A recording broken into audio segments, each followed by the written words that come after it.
Not feeling my absolute best because I've done some partying this weekend. Also, I've been taking off some time from poker. 2 weeks. Except for one stream that I did last week.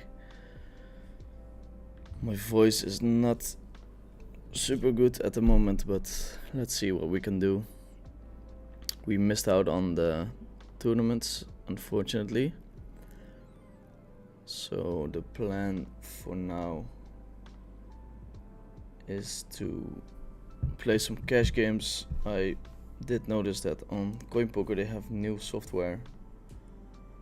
It would be great to be able to try it. Let's see what we can do. Open the lobby, snatch a couple of tables, maybe play some brush and cash. And the big stream will be next week, where I will be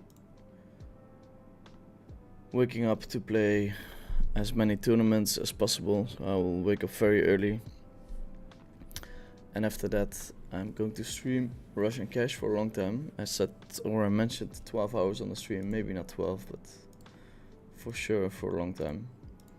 After that I take off to Jeju, so I won't be streaming for 2 weeks. Let's see if we have something going.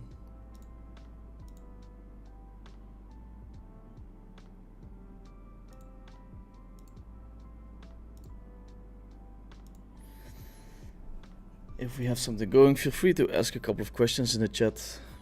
I haven't seen that many tables running, so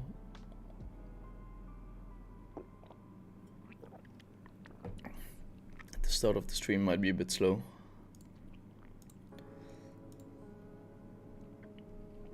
Going live in 1 minute.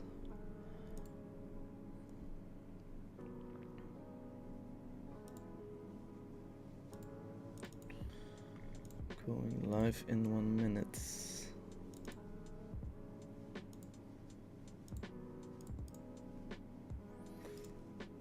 Maybe we want to have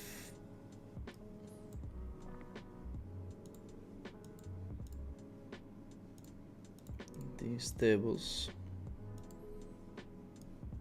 So here you can see the new layout for GGpoker.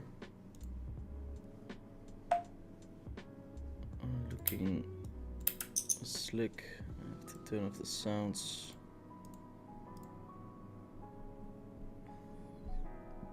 Also, visual settings. We would like to have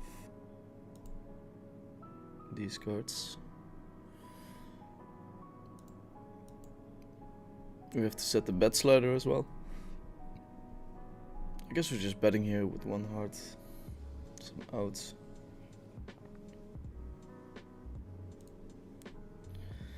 Funny spot.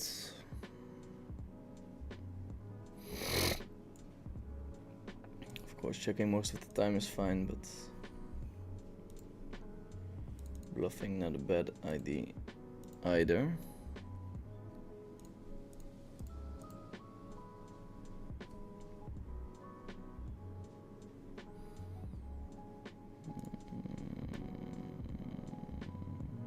It's probably a limp.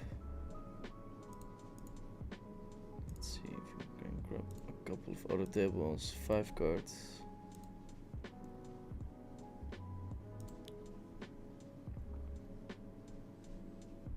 Going for the delay here.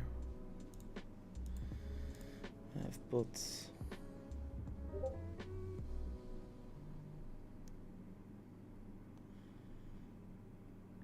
Okay, we're officially live. Let's see if the chat is working. It's not.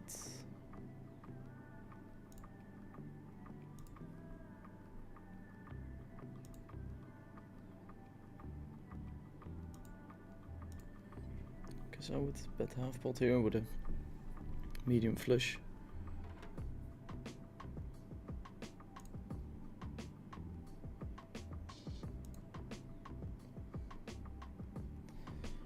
Change the title.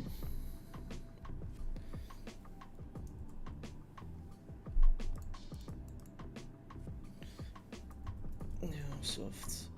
Alright. GGpoker. guy's playing. Poker.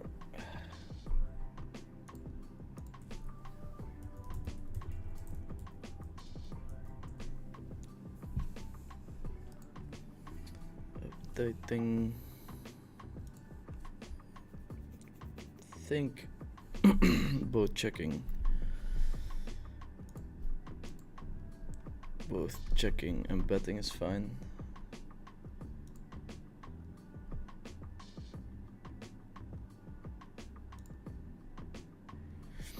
We're holding all the strong hands here. My opponent doesn't really have too many strong hands.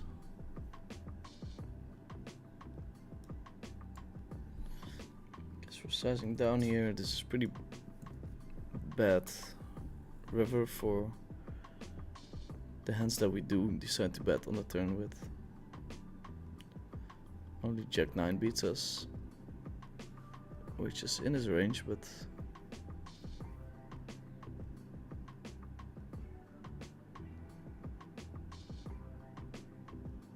of course we're not betting here to fold.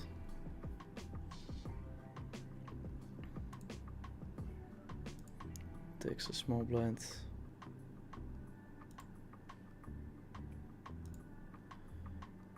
It's interesting. Guess I just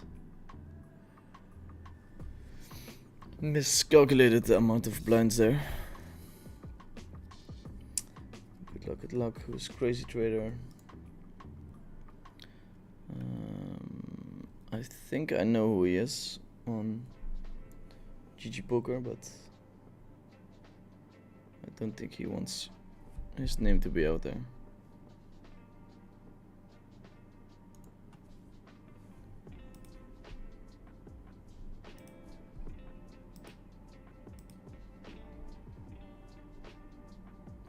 Let's see what we can do. Got a good luck mate from PLO Poker Coaching.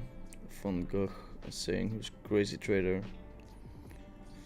He's just a regular open sitting on coin poker often, but he doesn't give me heads up action.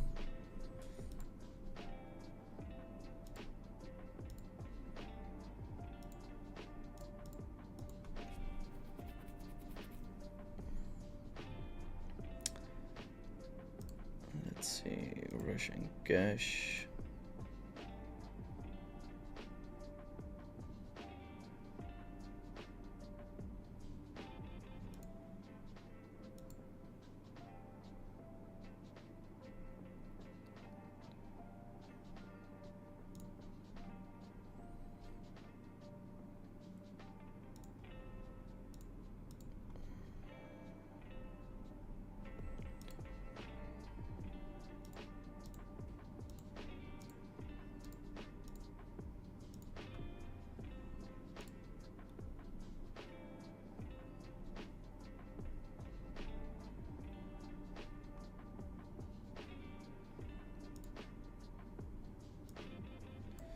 Rush and cash, let's see, hopping into this game.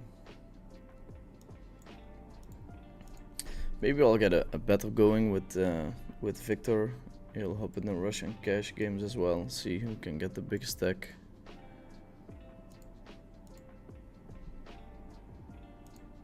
Let me know if you guys have any ideas or input on how I could make it a little bit more entertaining.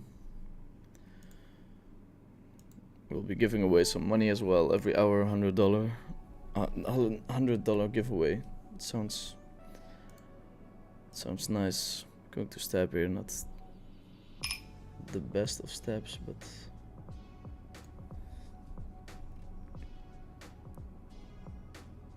and for today I was thinking about, I mean, I'll play if there's good action, but if not, I'll just grind Russian cash a little bit. Show everyone a couple of potential exploits that you can use.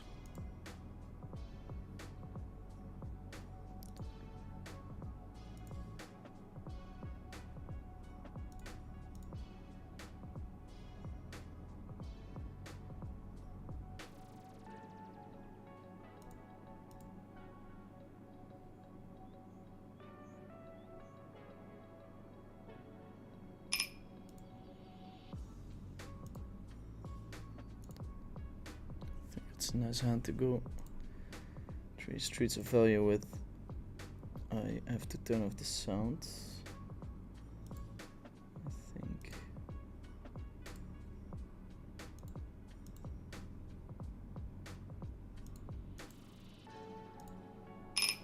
No.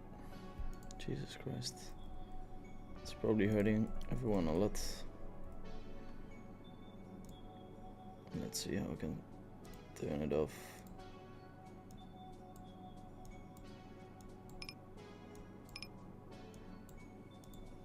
Okay, it should be better now.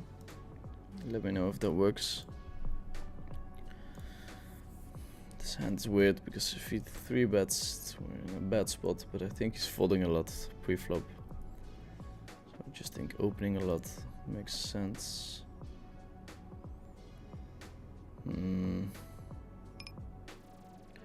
Not really supposed to fold this hand, but I don't think he will step wide enough with air.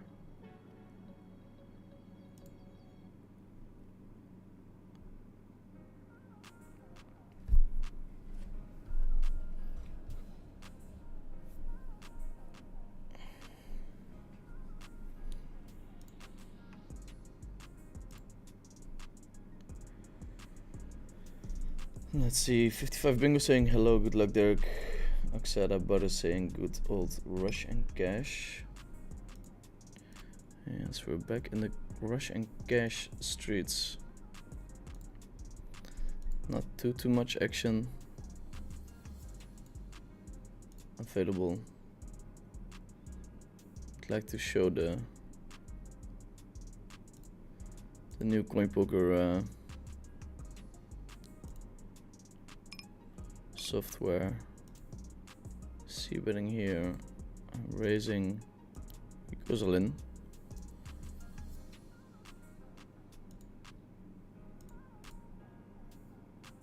Calling is fine, of course, as well. Just think in general, in these rush and cash pools, raising is super strong, so shouldn't be too bad.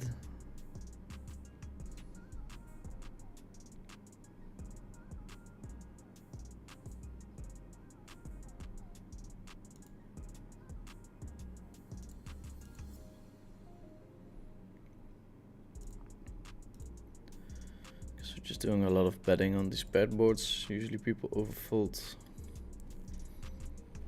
It's only at the higher stakes that people start betting a lot on these paired boards.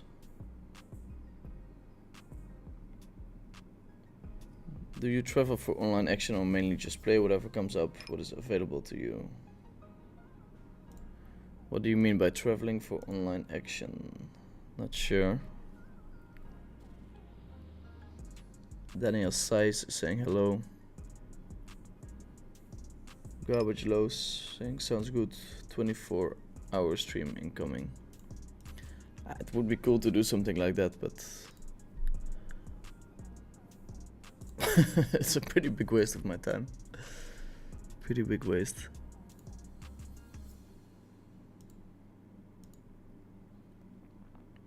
GTO, this would have been a very close one, and then in a Russian cash pool you can definitely fold them pre-flop if only this guy 3-bets you.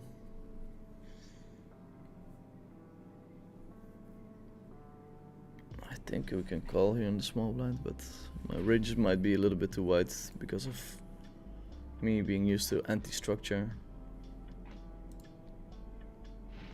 Dirk, I never see you play 5-card PLO on high stakes in GG.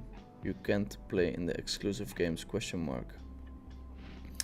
Dimitri Gio is asking me if I can play in the private games on GGpoker. I cannot, unfortunately. I would love to be able to play them. I think I can leverage my, or there is a chance that I can leverage my streaming presence into playing some of those games, but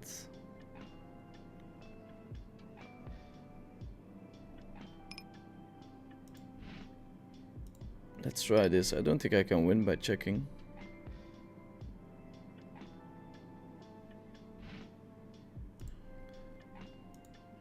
So we're acting as if we have a small flush, I guess. Maybe straight with a diamond.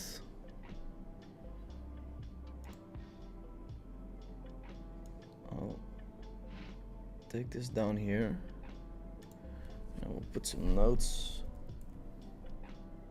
up.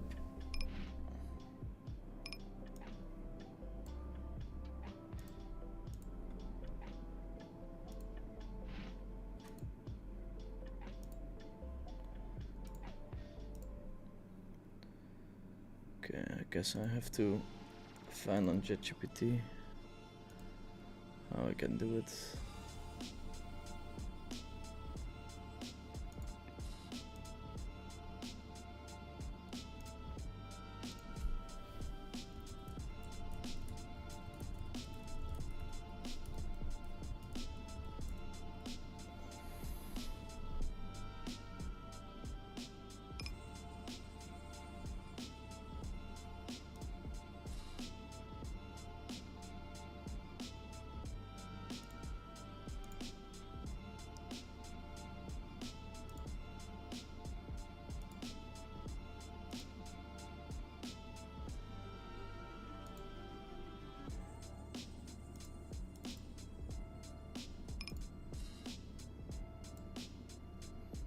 Yeah, this is not the Note app I want.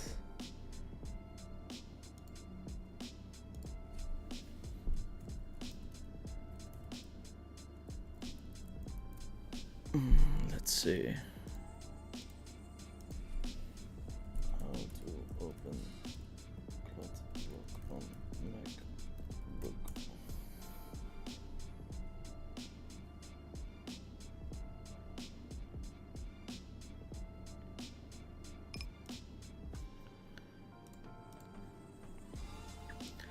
Opening the Queen 5-4-3.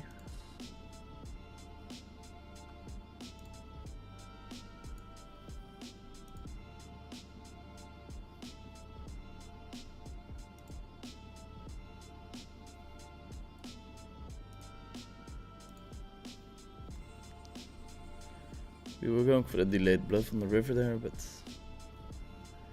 do hit our hands.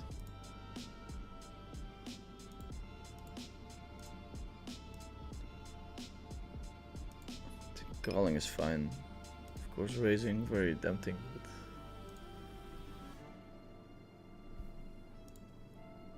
text edit.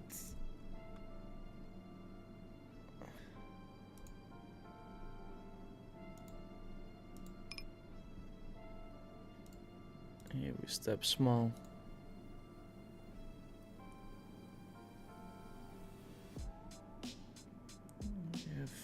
Very small showdown now. Don't think we're supposed to bluff there.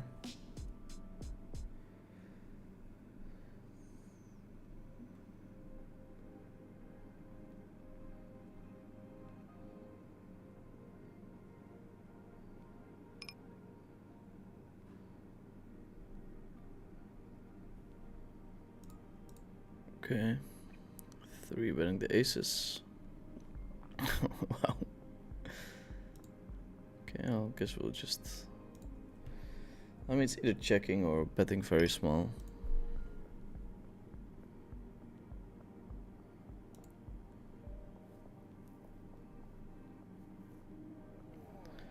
Here the kings in position. I guess checking is fine, betting also fine sometimes.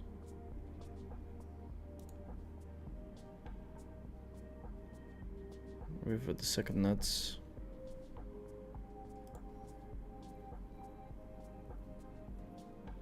My opponent is betting. We're raising. Looks like a pretty strong line.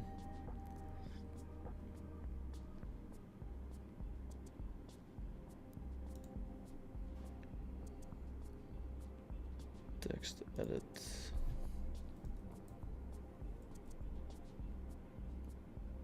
Shift Command T.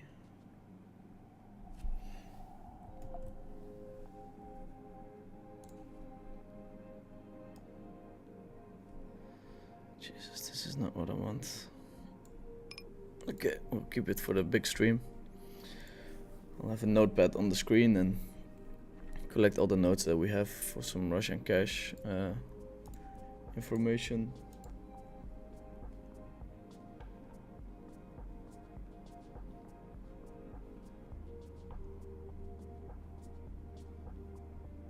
You and Victor should have a stack battle. Who can get the largest stack in 4 hours?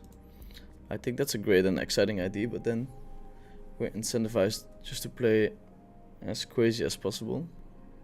Kind of. In order to make the swing as big as possible, so maybe we want to structure it in a way where we cannot play over a certain VPIP. That could be good. Okay, interesting spot. Pre-flop we're 3-betting. I mean, flat calling is fine as well. I think it's less attractive in Russian cash because people don't squeeze as often. So the EV of 3-betting oftentimes is a little bit higher.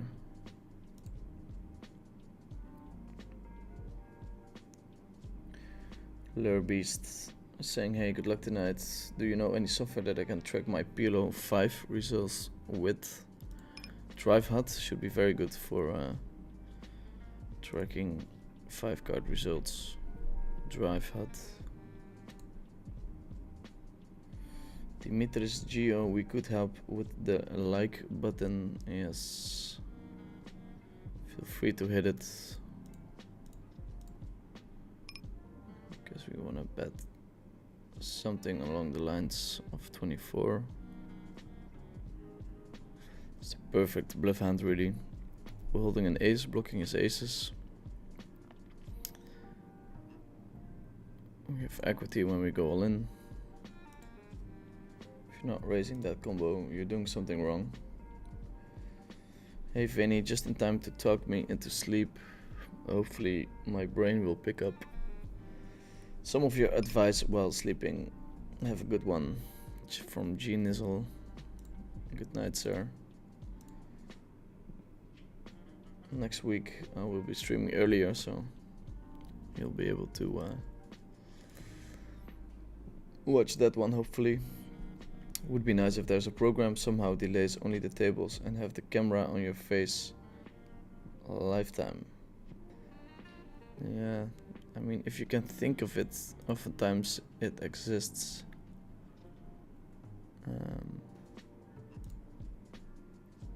Not sure how much it would add though, but okay.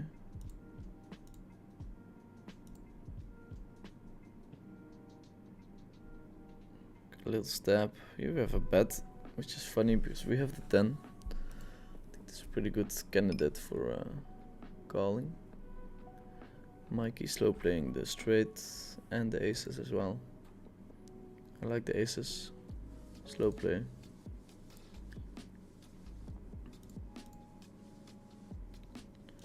Our opponent had 2 pair, a good shot, draw and a flush draw.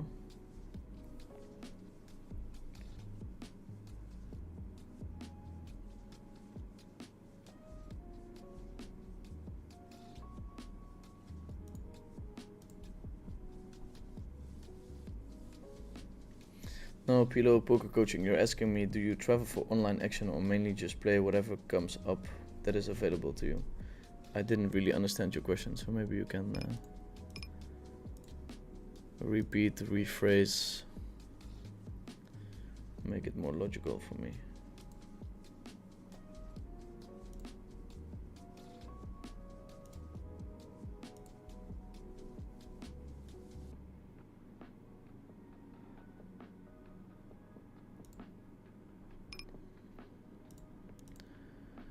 Wake up with the aces here, we get raised on queen 6-3. It's a board where he's holding more 2 pairs, so you can definitely put some extra pressure. Queen, Jack, Jack 5, strong, but Definitely not strong enough to 3-bet there. Here on the right hand table we have two guys with 19% VPIP, so you can kind of close your eyes and open any hand.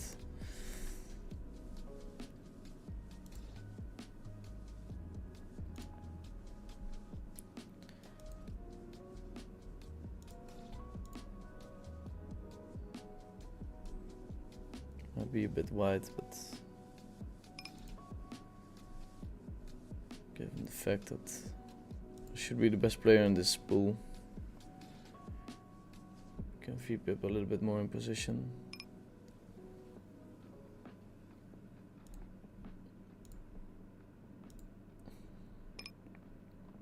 Very strong line by him.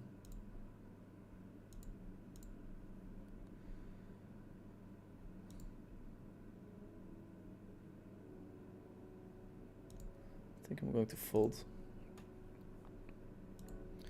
People in the Zoom pool will really struggle with finding like real turn bluffs, so I don't mind folding a little bit against the betting lines. Aggression against the checking lines. I think the real money is made in this pool from being aggressive whenever somebody shows passiveness and steering clear of betting lines.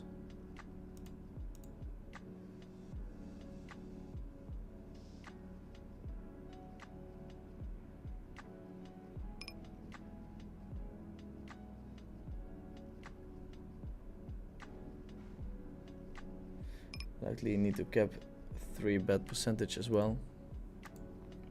I think so. Maybe today we can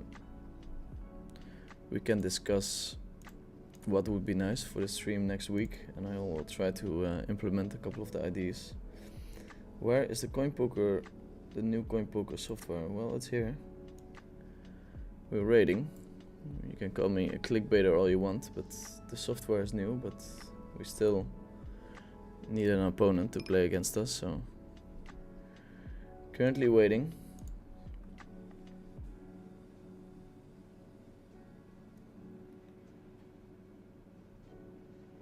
Clickbait motherfucker.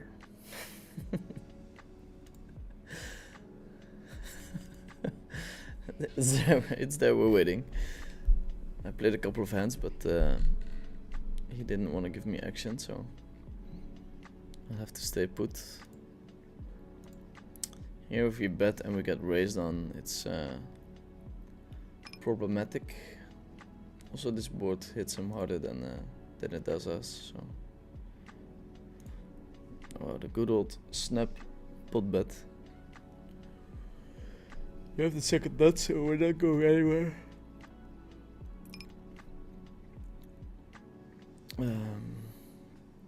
In position as well. I mean, it's a perfect run out to a misclick on the right hand table. It's not gonna change anything much. Punch your loco.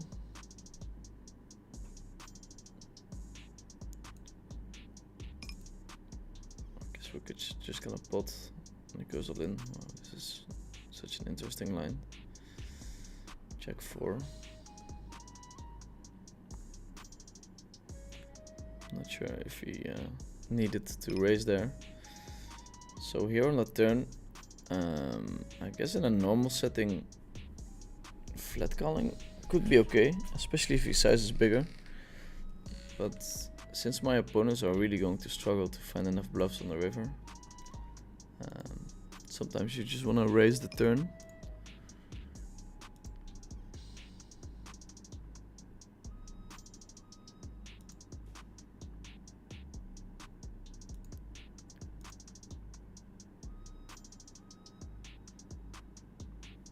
I would like to think that we can do it as a bluff as well, but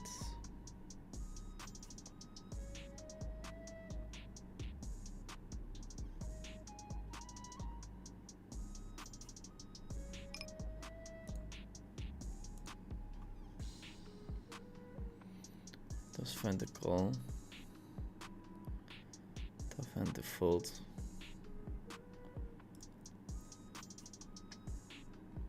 Pretty sure he would have checked it back on the river.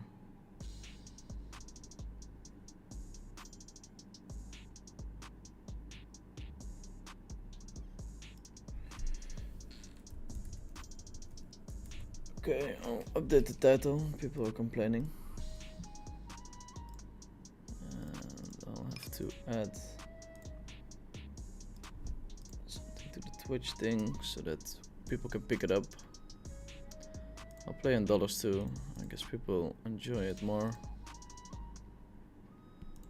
Anything for the stream.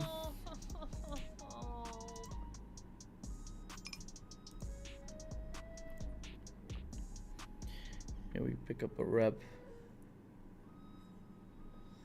Streaming. Or I mean raising is an option of course, but and I think here on the turn we just bomb it.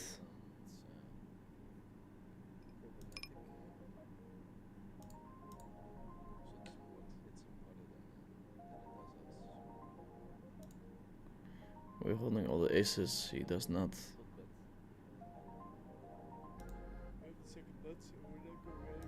We have jack high, so fold would be amazing.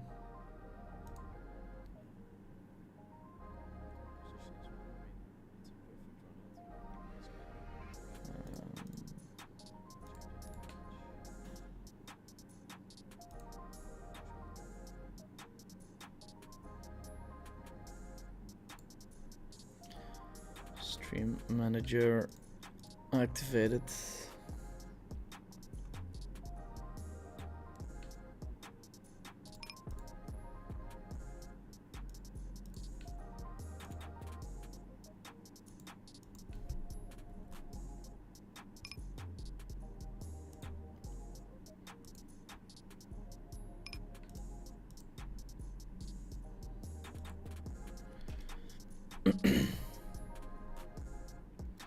Okay, and I'll show you what I used to do back in the day. I like to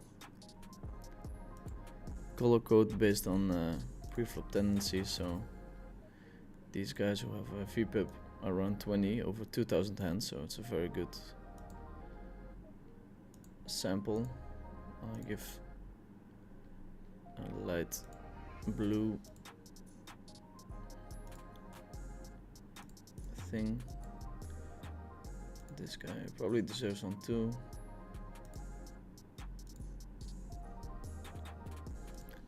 This one too. People who are just too tight. So then you can see when you can open a little bit more pretty quickly. Also giving the tougher rags in the pool some kind of color coding really helps.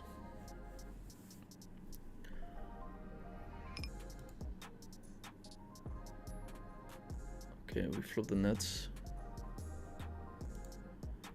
I think we can start betting. I'm guessing we would do it with a small size, but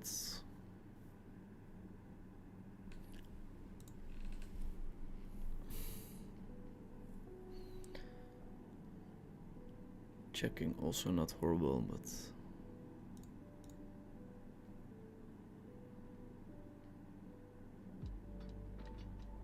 I think we can have a leading range here.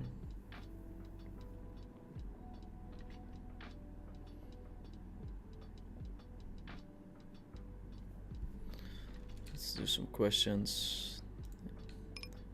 We're betting here, but checking is actually pretty cool too. Now we're gonna bet half pot.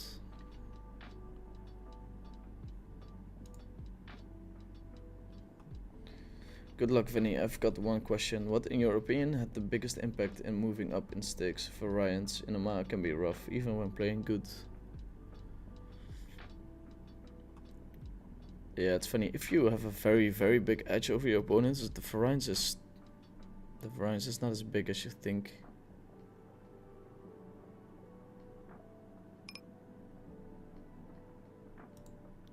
So I guess just beating your opponents by a big win rate is very important. Okay, well, perfect run out, of course.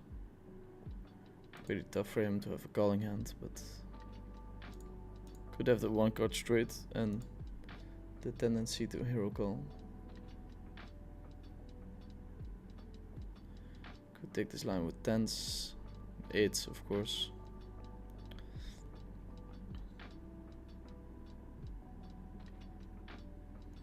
And here we can size a little bit smaller when people are short.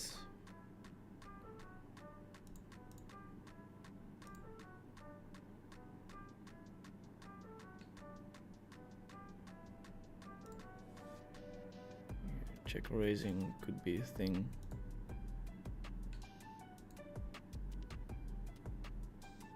But we're betting this time. He puts it. Easy fold. He meant that you go to a place where the field is best according to your time of day when you want to play. For example, in the morning and then in the afternoon. You have time for social life and everything else. You don't have to play at night if you want to play in the best fields. Usually going to a place that I enjoy living in is a bigger factor in deciding where I want to live. And then after that I try to see what is the best schedule for the place that I'm living in. So for instance, where I'm now, it's in the early morning. When I was in Brazil, you can start playing around 12. I think that's my favorite time zone. And when I was living in Cape Town, I guess you were just playing at night. So I've done a lot of different time zones, and I wouldn't travel to be in the right one, but it definitely helps in your decision taking. I think the time zone in Brazil was the nicest one.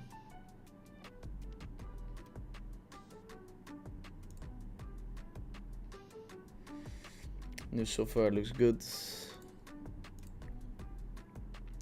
Will likely be better to post as well with the new colors.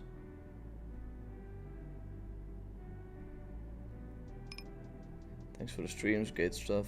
Do you rate player overstimulated skill on GGpoker? I don't know his game that well, to be honest. Lexington is saying, hey bro, good luck. Still looking forward to our meeting at the festival with stronger stuff. Henry Jones is saying, will they offer an option to self-ban from casino? I just want to play poker, but they don't offer a way to ban from casino on GGpoker. I have no idea. I hope they do. I think there's a lot of people who like to play poker but are not interested in the casino side. So I hope at some point they give that option, but I'm not sure if they will.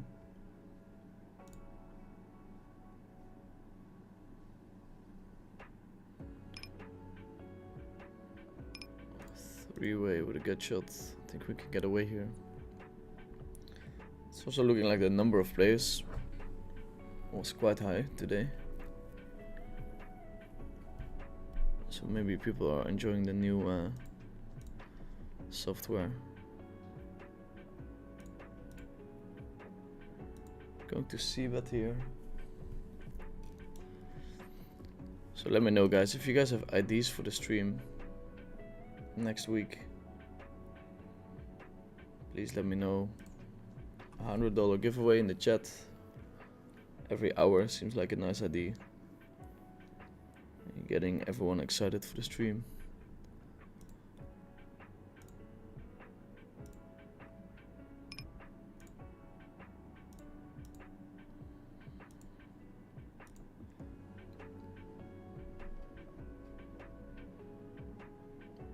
This is funny. You have an ace and a king of diamonds, so I think we're stabbing. But of course, it's not that strong, so checking fine as well. What I thought would be a nice idea for the stream is that we do a giveaway every hour, and the one who responds closest to the hour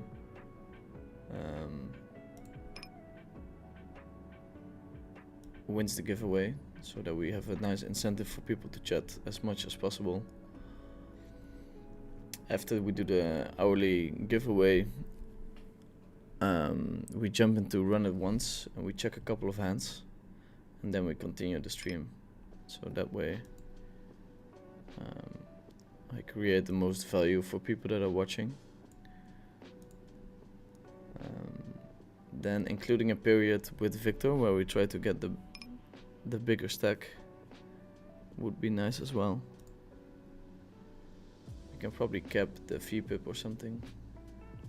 We're at 38 now, for instance, which is too high. Je moet eerst je iPhone ontgrendelen. Siri listening to me again. Off to a hot start this session.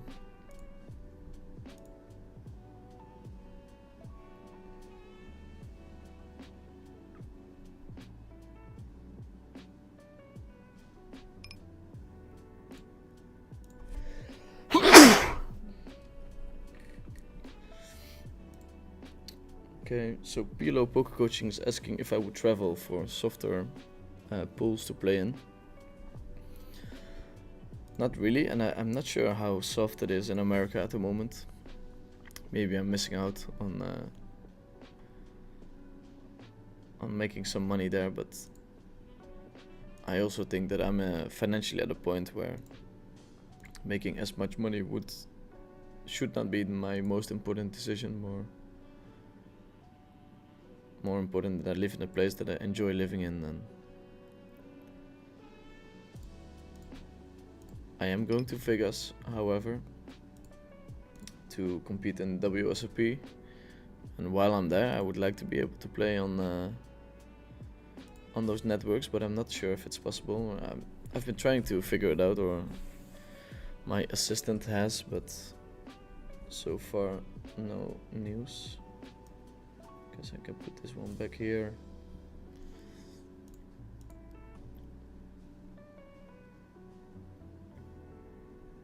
Huge now.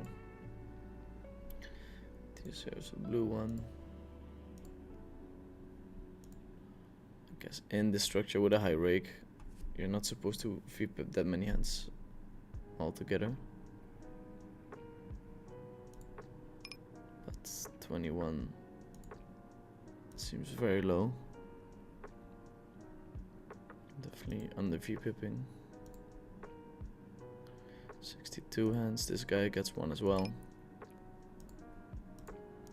And here you have a nice visual representation of what it looks like when you're up against two tight players, and you can just start opening a lot more.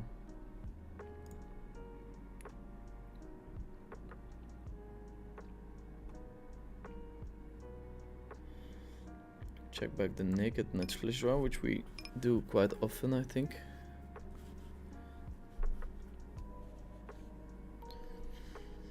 Alexandrino is betting small. We're not blocking any pair on the board. I think we can let this one go, but we have to be careful. Small bets should be defended at a very high frequency. We find the pot bet and he finds the call. Actually had a very nice hero calling hand. This timing was off. What's the best way to exploit the dogshit rags who c-bet 50% on every flop?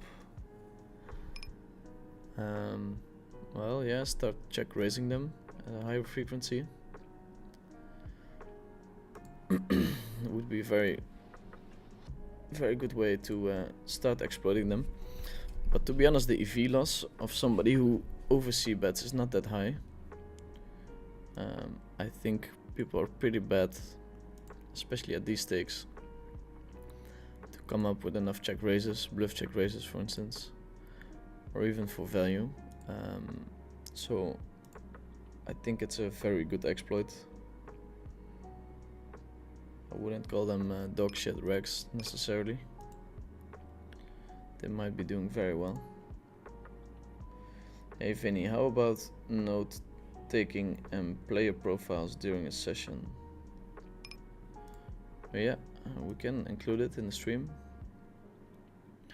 I don't want to jump into someone's specifics necessarily on stream, but I will try to do something where I don't flame someone for playing in a certain way, and people can still get some value.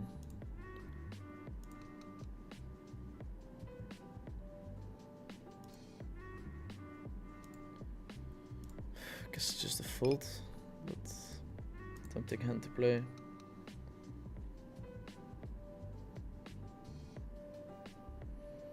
$100 to play in the table with you. Heads up. If he wins, he keeps all the money. If he loses, you give him nothing. Seems a bit rough. No, saying good luck, boss. Assassinato is also tuning in.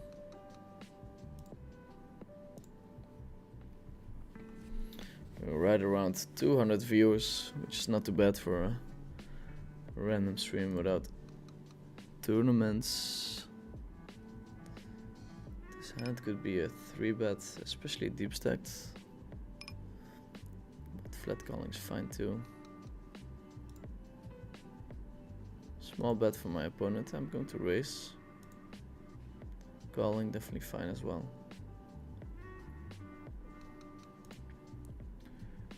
Quick bet from my opponent. It's going to be tough to fold the queens here, but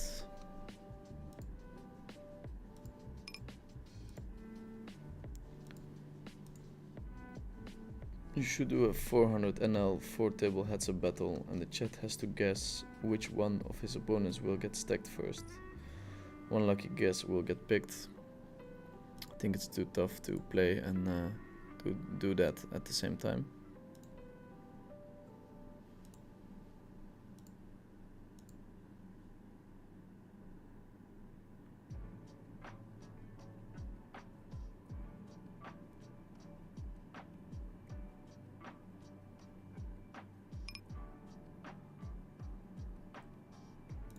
Calling.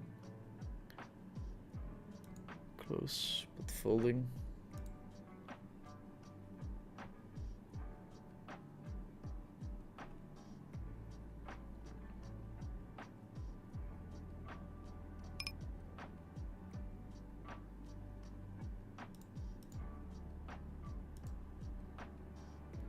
Call again. It's already getting close.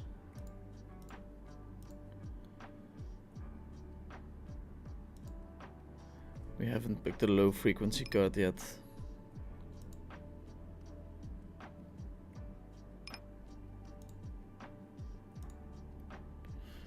Going to go ahead and assume that my opponent doesn't overbluff here, which makes it probably break-even call. I'd like to block the board a little bit more. This time we're going to fold, but sometimes we have to call here, I think.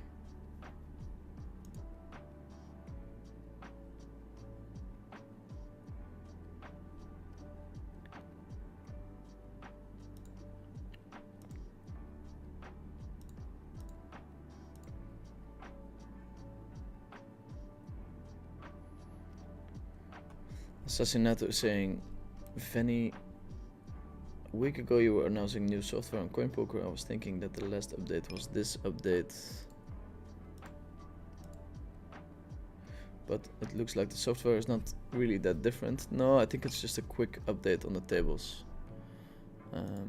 Version 3 should take a while before it shows up, but should be quite a bit better than this one.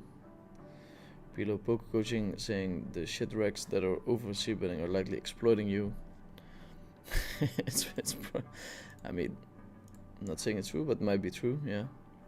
It's a pretty solid exploit, yeah, as I mentioned in these pools.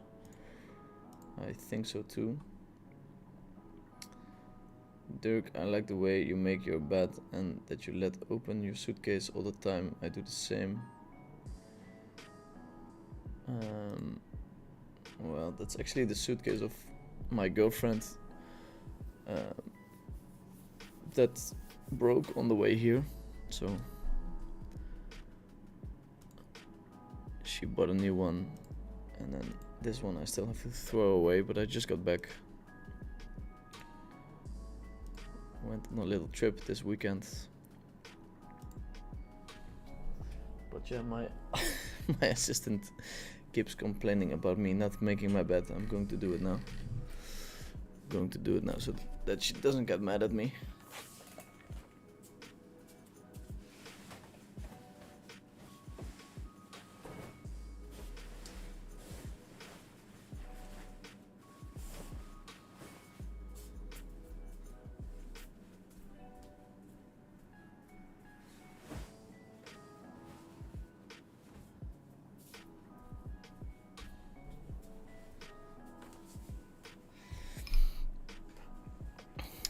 Better now.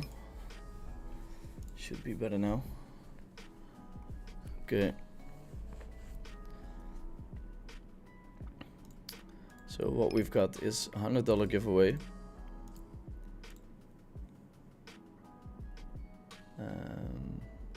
That's a good start. After the giveaway, we jump into Run It Once. We look up some hands that we played. Oof, this is very close already. So probably fine to fold in the Zoom pool. It's very important that you know how big your mistake is. Because if you know how big the mistake is, you can actually make good exploits. If you don't know how big the mistake is, you're kind of just guessing.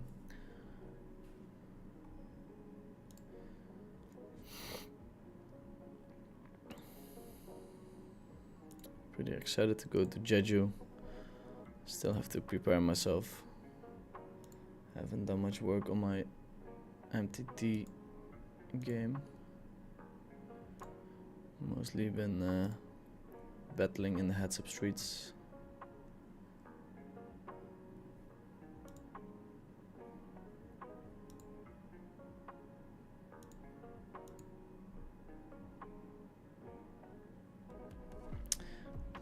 Let's see, I would like to see at least some amount of time how do you actually study and on which exact detail you spot on while studying with either solver or just hand history. We can do that. Proper study stream, make some notes here in the middle. How to exploit the pool. Give notes to my opponents. $100 giveaway, potential battle with Victor. Maybe we do it just for 1 hour or 2 hours. I also don't want to steal too much time away from him.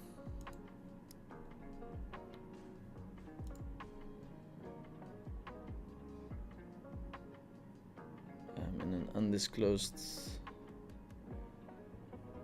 location.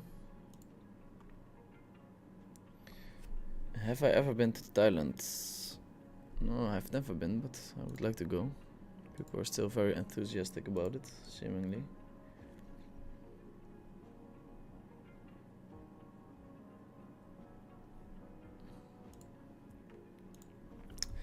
So, Becker comes in with a very good question.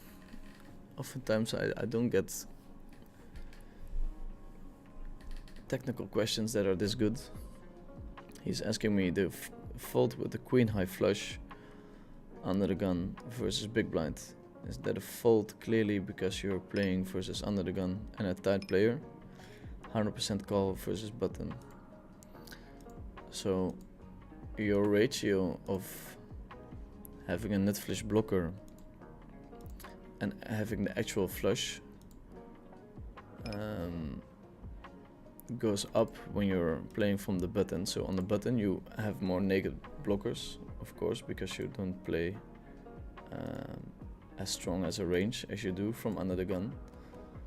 So when you are trying to call someone, it's better when they're sitting on the button because they have more bluffs compared to sitting under the gun. So it's a very good question. It's easier or better to hero call against the button because someone will have more ace of spade blockers there. But on the other hand, if he does realize and adjusts accordingly, then he will not overbluff. But it's quite likely that people will do so. It's something nice to include into your strategy. Maybe some new music for the stream could be very good as well.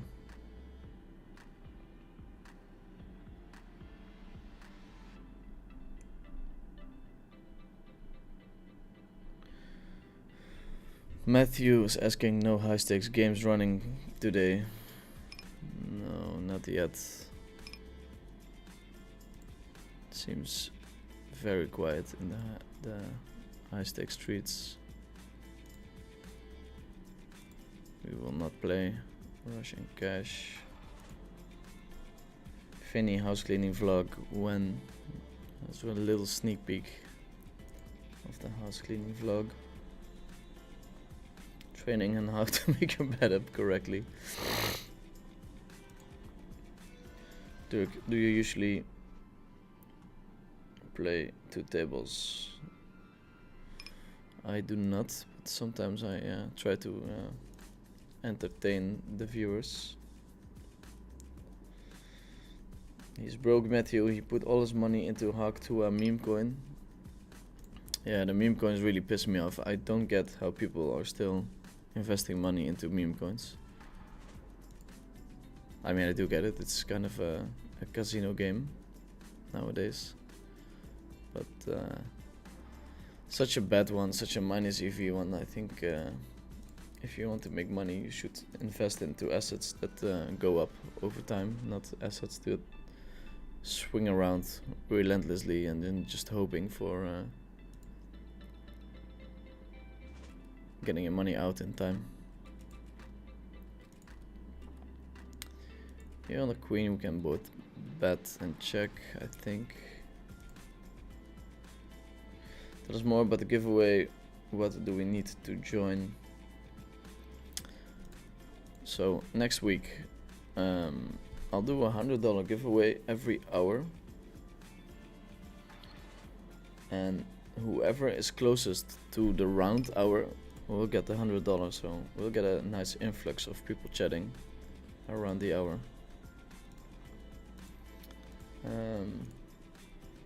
I'm not sure if you guys are on a delay when it comes to chatting. I guess not.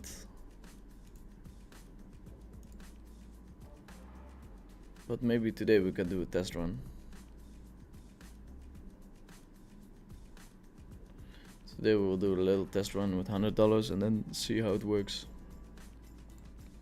And next week we'll do it every hour for however long I play.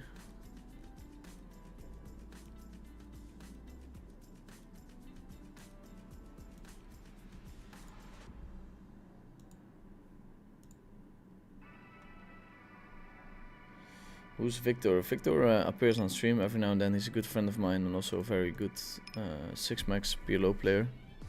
He's gonna be mad because I say 6-max specifically, but that's his main game. Open and we get a 3-bet. We're not folding here. Deep stacked in position. This we don't really fold much. And then here on the quick check we have options. How much do we gain from a fold? I don't know, I'm going to stop betting, maybe size even bigger, but should be okay. This turn I'm going to check, potentially bluffing on the river.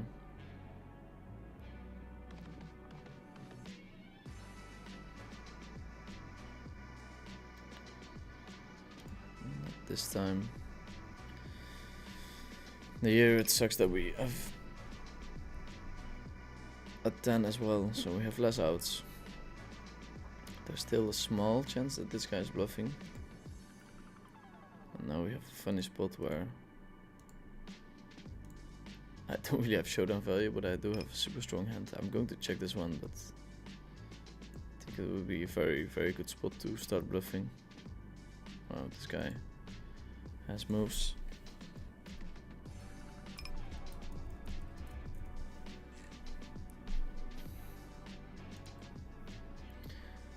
Maybe we sometimes bluff there with a club.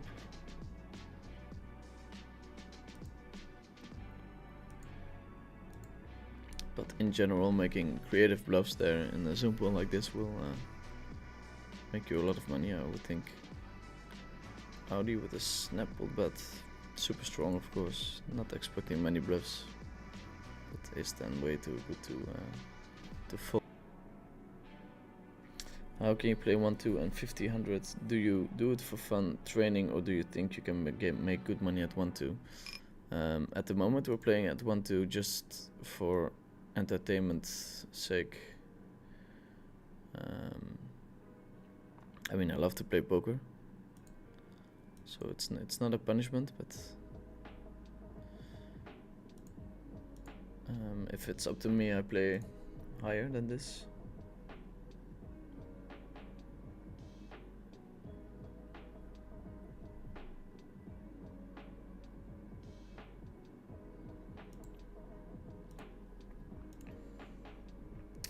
When you open from early position and you have a nut blocker ace on the flop, do you always go for 3 streets for bluff if the board is not paired? Yeah, most of the time. I'm not so sure about my sizing here, but just do it like this. Looking queen and ace queen, which are the most relevant calling hands.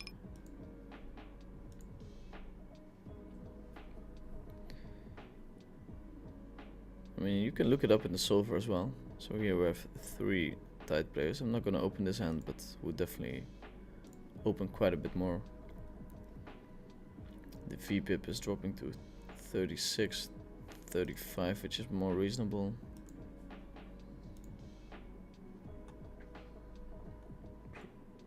Craziest is saying, amazing stream, man.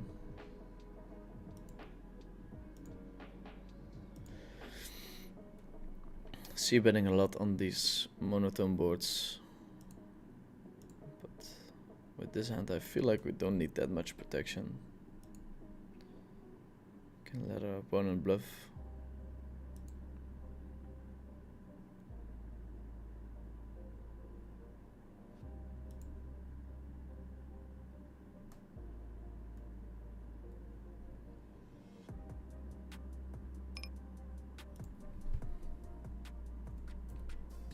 Going for the 1/10. Sometimes I like to use it just to get myself to showdown, and we have to include a couple of strong hands as well, so why not here where my opponent seems to be out of good hands and moves.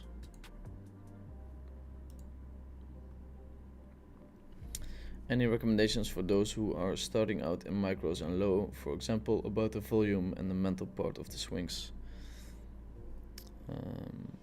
I said this many times before, but I don't think playing in the micros is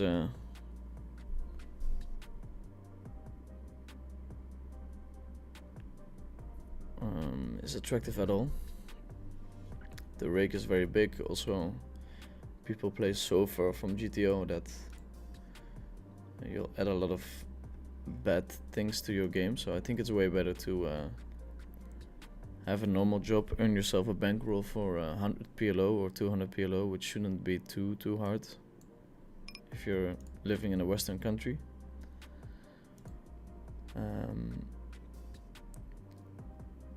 And then after that, just jumping in those stakes where people play not close to GTO, but closer than at the micros. Going to call here. Expecting to chop. How big of a role the structure on the monotone boards in button versus big blind in your opinion, especially on PLO 200, 500, because if the board is only low cards on flop compared to higher cards, Then the frequency on following with a bluff on 1 or 2 streets. Yeah, the question is not good enough, so we're going to move on. Also, if you have a question in English and English is not your first language, feel free to put it in ChatGPT. It's not that hard. Yeah, this hand is not an open. Probably with this guy a fold even, but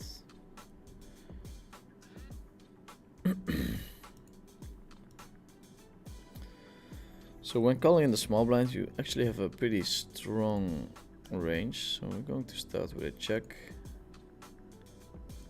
Actually going to take the sixes to showdown, which is like doesn't happen often, but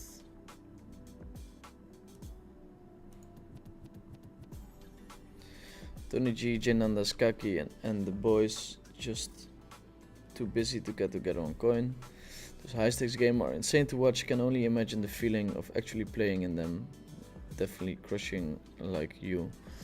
Yes, man, that was a very exciting half a year of private games on coin poker. They're going to be around way less, for sure.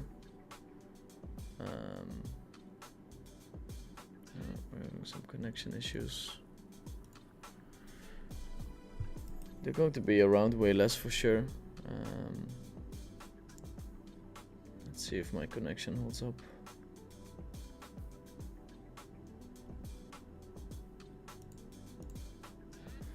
But maybe soon there will be.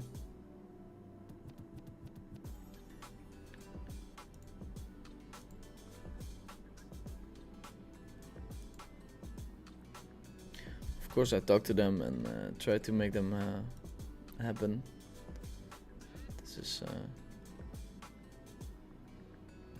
one of the easiest 3 bets I ever made. Having some dropped frames. Let's see if YouTube is still including everything in one video.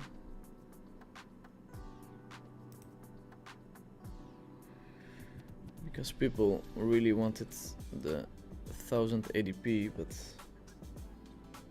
as you can see, my connection is struggling for sure.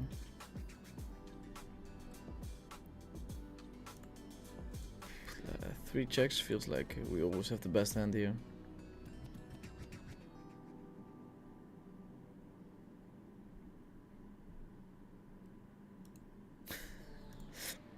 God damn it. Got greedy.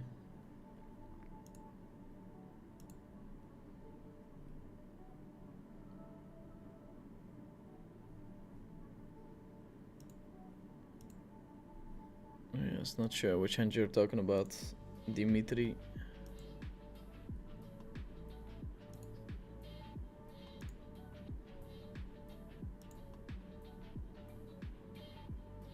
My connection all over the place. Super annoying always.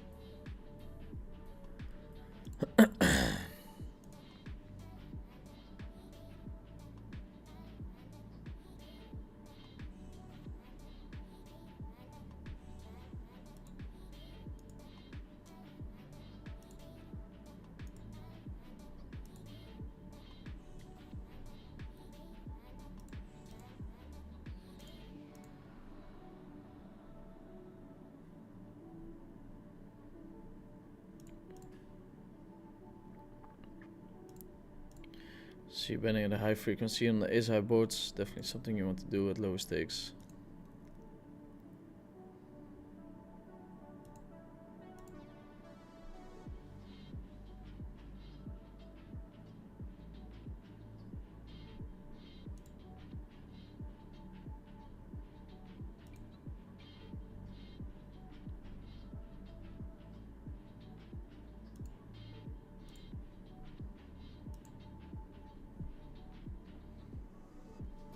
Let me know how the stream is doing. Seems pretty bad.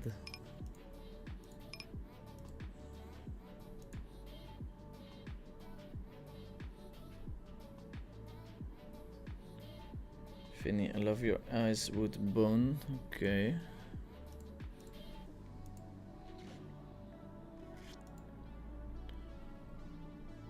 Anthony.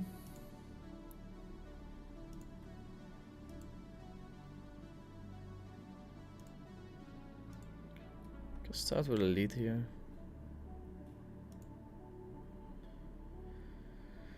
And on the turn, I think we can bet again, actually. It's close though. Hey, new to the stream, but been following on Twitter maybe almost since the beginning. Where are you right now? What are your plans for this year regarding game and life? Okay, I like that question. So game-wise, I'm going to try to play as much heads-up as possible. I think it's the nicest game to play. Intellectually, it's the most exciting game. I'm just going to battle a lot. Try to secure a spot in the top 5, maybe top 3. So that's the plan for online. Of course I will play in all the good 6max games, but I feel like my heads-up game is quite a bit better than my 6max game. And also the potential reward there might be higher, so going to play a lot of heads-up. Creating some content. I'll be competing in the Triton events this year for sure. And then we have the limp here. A lot of money in the middle. I guess those are the main goals for this year. Like having fun, like only doing stuff that I like to do. Is the main concern when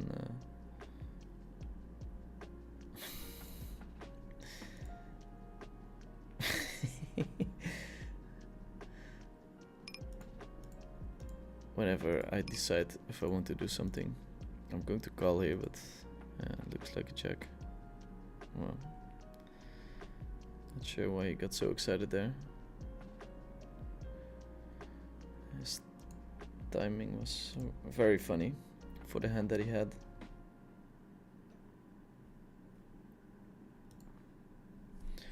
I really hope we have a stable connection for the stream next week. I'll try to do something about it. Here we're going to squeeze.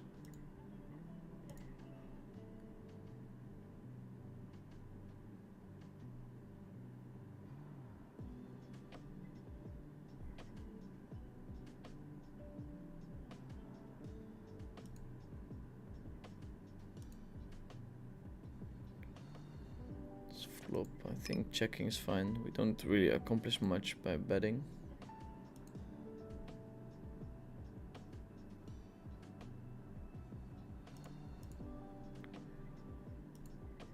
Here, I'm folding here, but kind of unlikely that my opponent has me beat.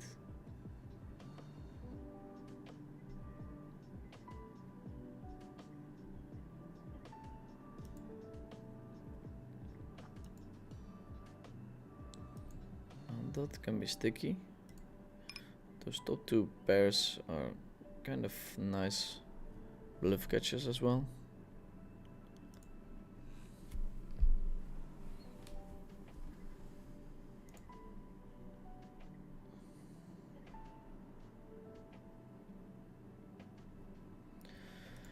So yeah, to circle back to your question, Tim, the most important thing for me is that I'm enjoying what I'm doing at the moment. I mean, financially, I'm already set, so I really enjoy playing poker at the moment. I'll be playing a lot of heads-up poker. The streaming is okay for now. I do enjoy it, but sometimes I don't feel like doing it, so I'll have to see if I keep streaming on a weekly basis. I'll be playing all the live stops and probably enjoy live a little bit more than last year. You have to sacrifice a lot to be able to compete in these high stakes games. So I think it makes sense to tone it down a little bit. Hi Vinny, I often struggle with finding enough aggression and I tend to overvalue marginal showdown. Any tips on this topic? I hope it's not too general. PTW333. I actually think it's a very good question. I think it's something people in general really struggle with, and what I try to do every day is the first card I pick either clubs, hearts, spades or diamonds, and whichever card it is, so I'll show you an example on the last or on the next hand. So we go to the new hand and our low frequency aggression or low frequency hero call card will be hearts. So from now on till the end of the session, whenever I see a close spot between calling and raising, or between checking back or bluffing, I will take the aggressive route whenever I hold a heart. I think it's a very nice way to randomize your bluffs, make sure you're bluffing enough. It's very easy not to bluff enough. I think I do have the tendency to bluff a little bit too much, so it's not necessarily a problem for me, but whenever you're trying to find creative lines, it really helps having a card show up where you're like, ah, okay, wait, this is where I might choose a creative or aggressive line over what the standard line would be. This guy seems to be pretty aggro, so I'm going to 3-bet this hand.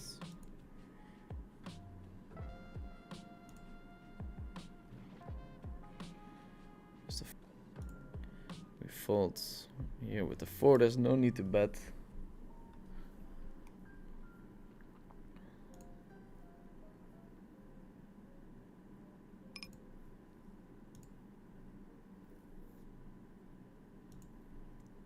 Guess we're betting, but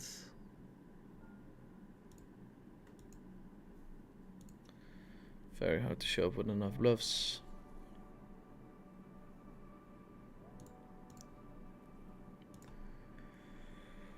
How many hours do you study? Not that much. I mean, I guess maximum would be 1 hour a day. If you're studying the right material, more than 1 hour a day seems like a bit of an overkill. Especially if you, like me, not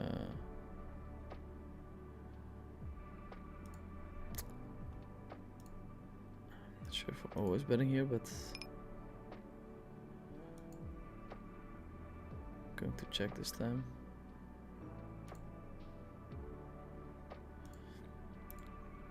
So instead of running my own sims, I have people who do it for me, so a lot of the work is being done by other people. Since we're blocking the aces, we're gonna size super small here.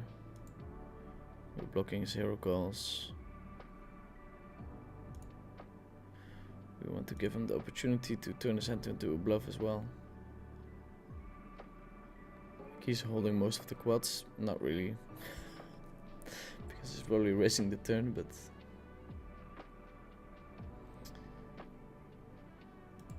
like a nice hero calling hand would be ace king, but we're blocking the one, so I think sizing down would make sense.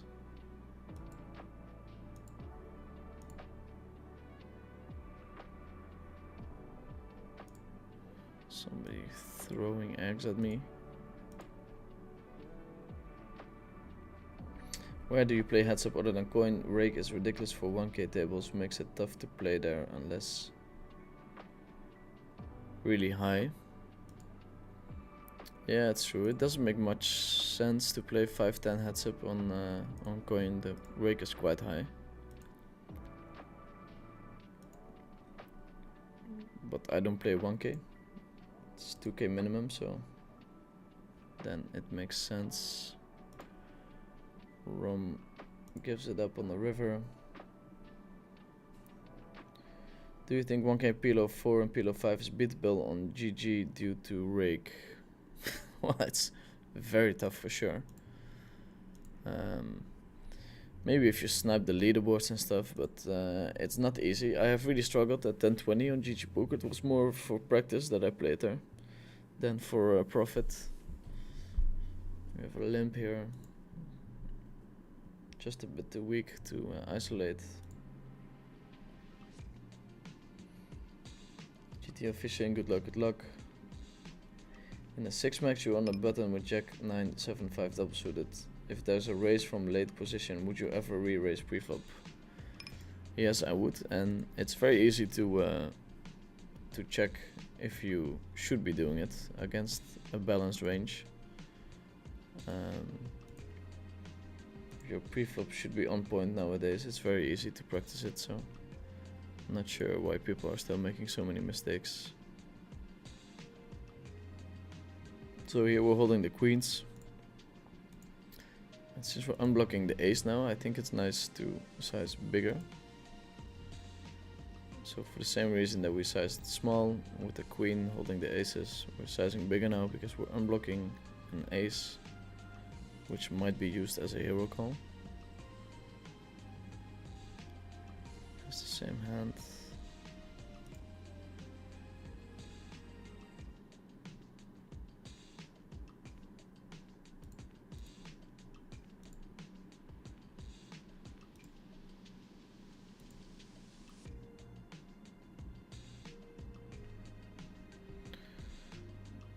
Okay, open call, squeeze.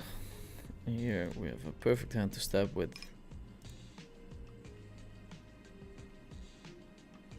But then we're just gonna check.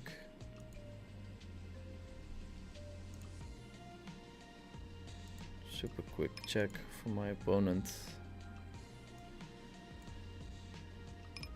I'm going to bluff here. Based on his timing, I think he will not have too many check calls there. I think if he has two pair, he would think about the hand a little bit longer.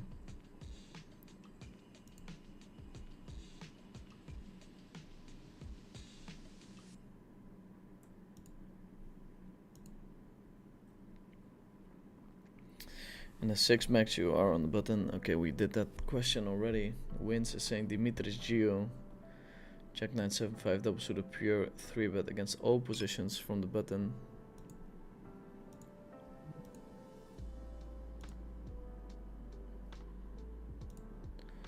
That is probably true. These dropped frames are killing me. I really would like to have a stable connection for next week's stream. Can you guys let me know in the chat how bad it is? Like, is it still enjoyable to watch? Very tight table here, it seems like, so. This hand. Probably on an open, Queen Jack 10, 8 should be, so. How bad can it be based upon the VPIPs that we're seeing here?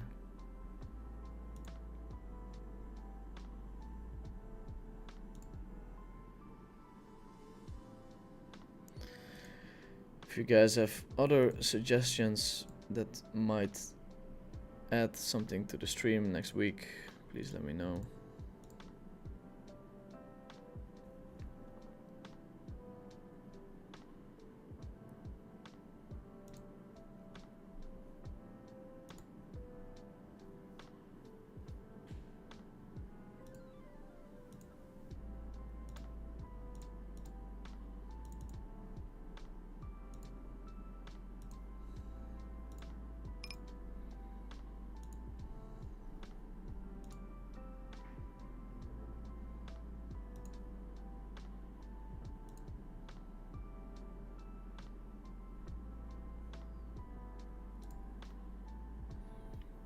Okay, small step.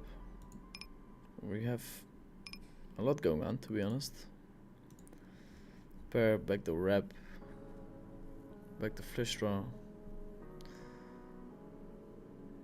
so we're not going anywhere. Here we have a bear and a gotcha to the nuts.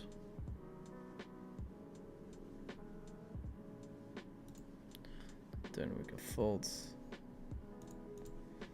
I'll whip up my graph for this session.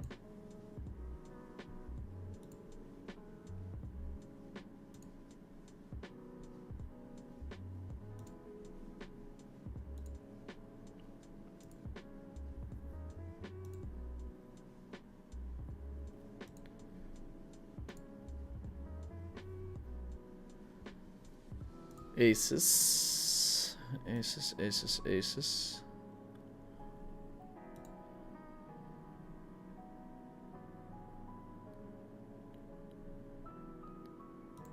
I think we just put bet here. All in for my opponent. Managed to hit a 6. Let's see, rush and cash. Last 24 hours. Let's get a graph. Runner, runner. Not too bad. Okay. Let's see, this is our graph for today. Running very hot. Once again. Russian cash. Pot bet from our opponent. I'm going to call, but in general, pot bets are very strong in this Russian cash format.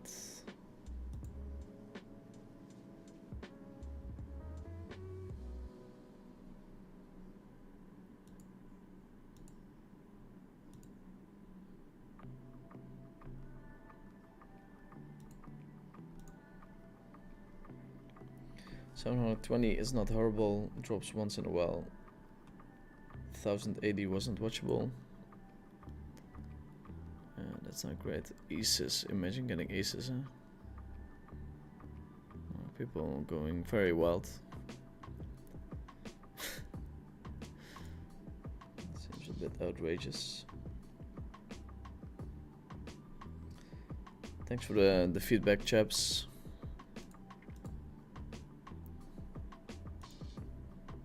Does GGpoker have new software? I mean, not new, but they have a different look. Yeah, this is what GGpoker looks like. Quite a bit better than the gray stuff they had before, I think. Probably easy fold. Here we check back. Don't really want to get into a raising war with this rep.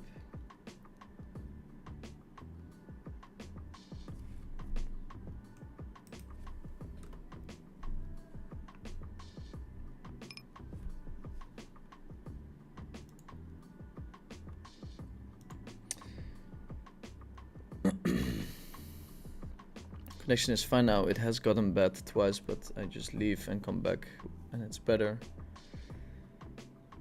Daniel Size is saying, is it bad to widen your opening range since opponents are so tight? No, it's a very good exploit. It's a very good exploit, actually. When did he start streaming? YouTube Live is saying 17 minutes, but he's already up a ton. Started streaming 1.5 hours ago. Should be the live should. No, the live says 86 minutes ago. Maybe refresh your page. I always love when people throw in things that are not true.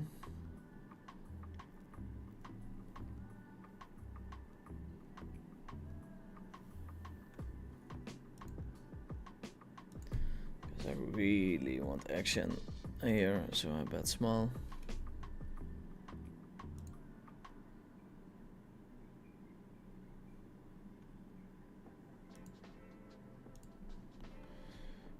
BPS. Let's see if ChatGPT can help us.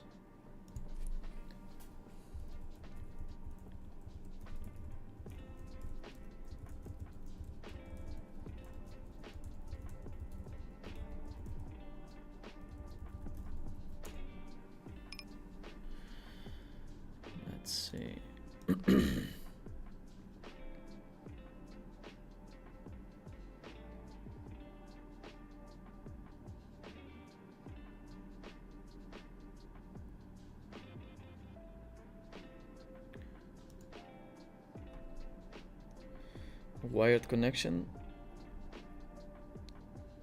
that is probably a good idea for the next one.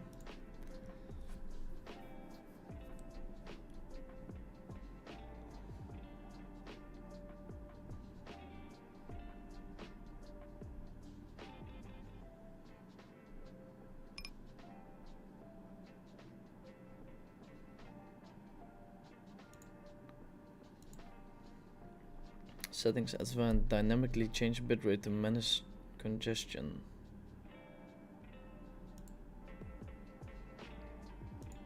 Okay. That seems interesting.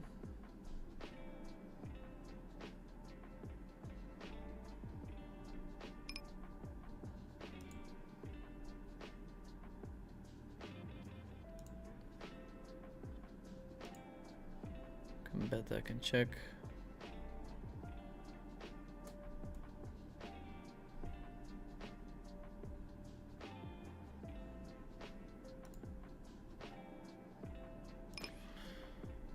Okay, there's a lot of things that I can try.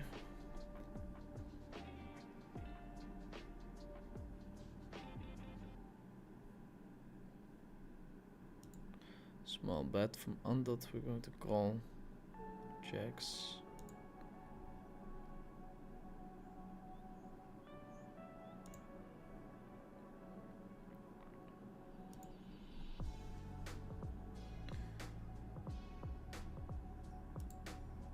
Okay, we're doing a speed test.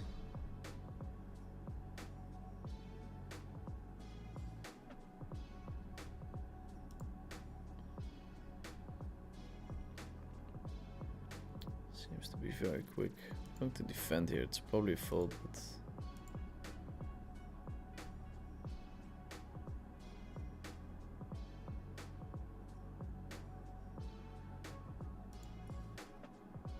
raising, pretty cool too. Leading here seems attractive, and then we fold.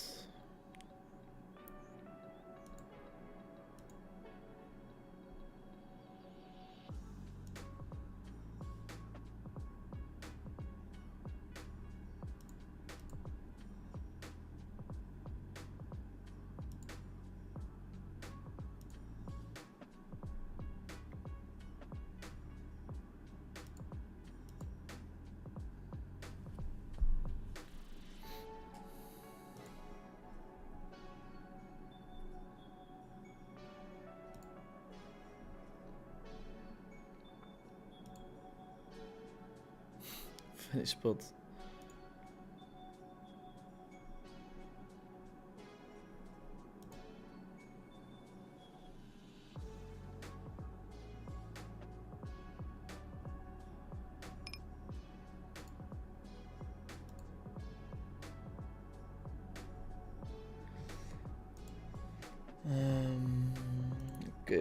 Okay. Upload speed is much lower than your OBS bitrate, that's the issue.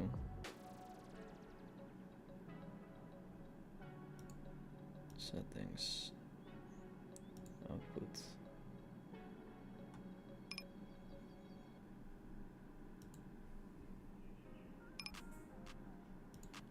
Yeah, against this guy we can 3-bet.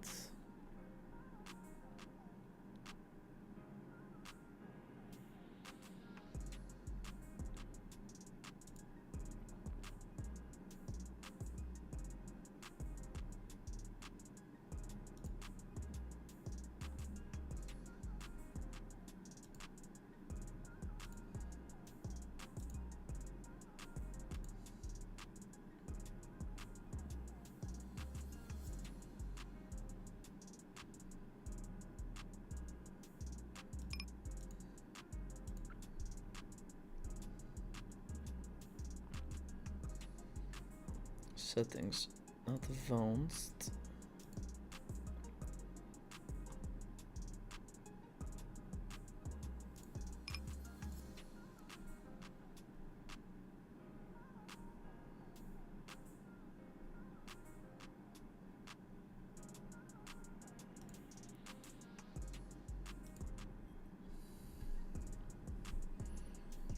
Dynamically change bitrate to manage congestion.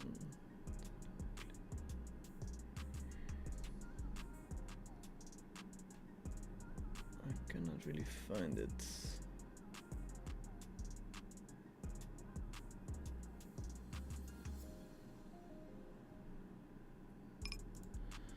You would think when you're streaming on a delay that should be possible to fix the problems that I'm having.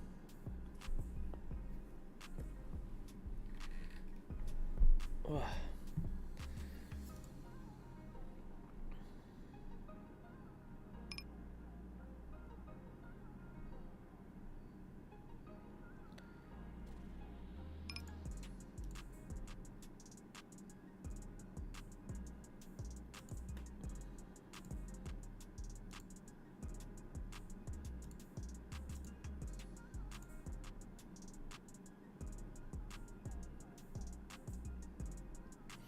Try switching between CPU based and NVEC if you have NVIDIA or Apple VT for Mac.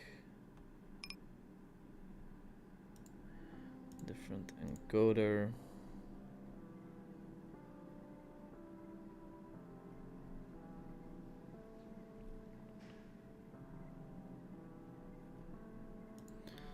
Okay, we'll go back to the questions and I'll try to fix this for the next time.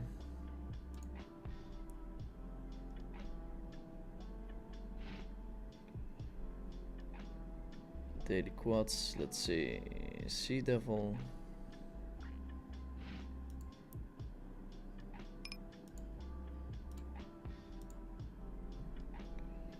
Is 85k enough to shot take 1k PLO online? What would your stop loss be? Would you recommend playing 1k live instead until bankroll is 120k? Well, 85k should be enough to play 1k, especially if you have a decent win rate. It depends on a lot of factors that are very personal.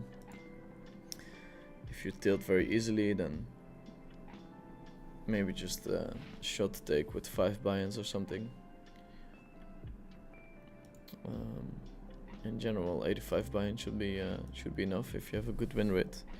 You can check PokerDope, input your win rate, your standard deviation, and see how big the swings can be. It's probably the best advice that I can give to you.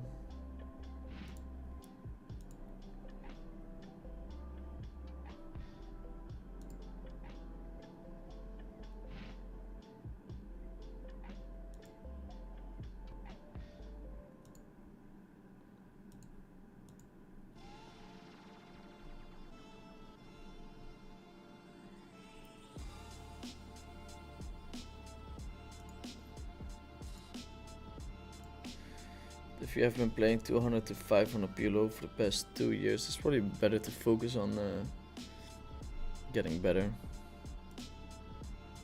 like making the jump to 2k PLO. Daily quads. What's the biggest spot you've ever won and biggest spot you've ever lost?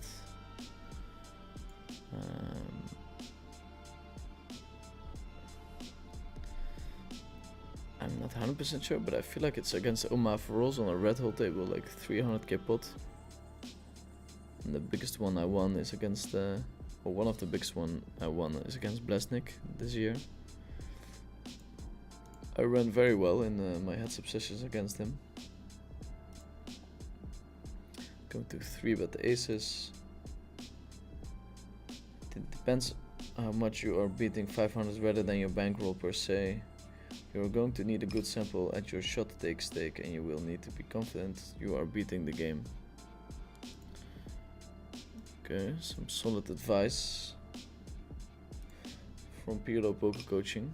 I think that's solid feedback. Awesome, Pat, for grinding. Thank you, sir. I've been getting a lot of abuse on my previous one. Verbal abuse.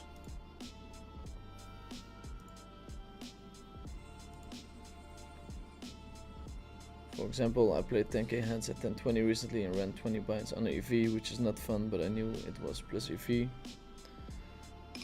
Well, hard to tell from that sample, so I don't think you need to build a sample. I just think you need to feel very confident that you're beating your current stakes, and then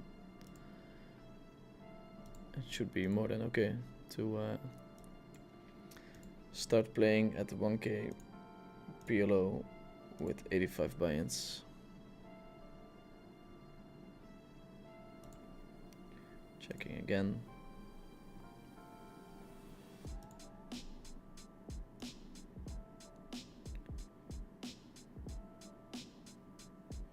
Hi Dirk, do you think that online PLO4 might be destroyed by AI? Yeah, maybe, but for sure there are solutions to this problem.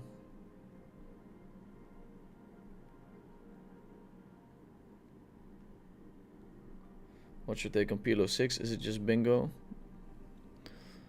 No, for sure it's never bingo. But the pre-flop equities, they run super close, so just push this guy out of position. The equities run closer pre-flop, so you can definitely play more hands. But you do get yourself into a lot of trouble if you play mediocre holding, so it's a fun game, but I like 4 cards more for now.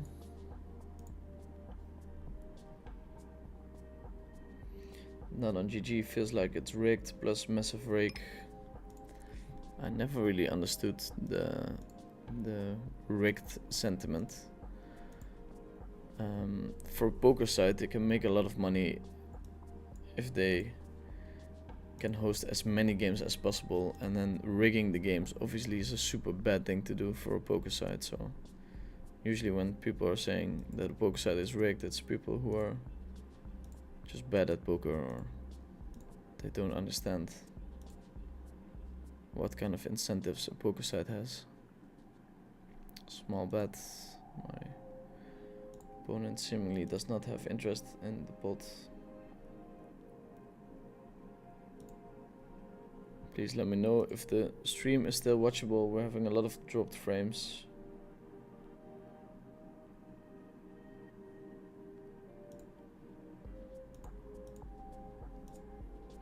I'm going to fix it after. But yeah, GGpoker does have a lot of rake, which is a reason not to play there. Do you think that online PLO4 might be destroyed by AI? I guess I just answered that one.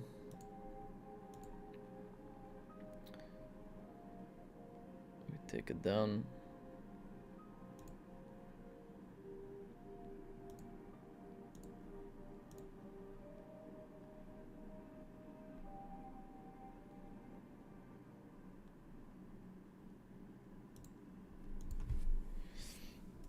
How to fix dropped frames on OBS.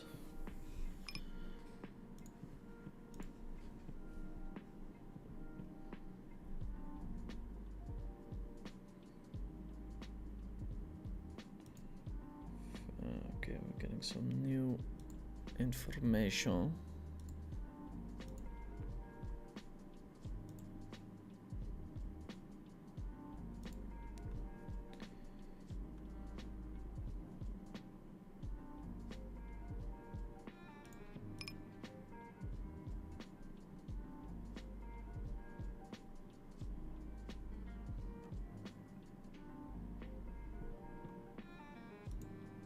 See you betting on the paired boards.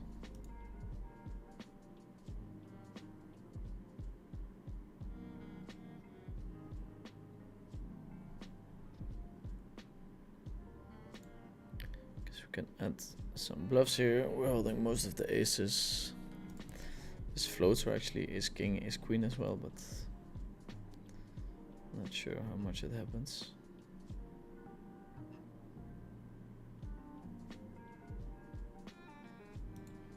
I think we're going to give up this combo.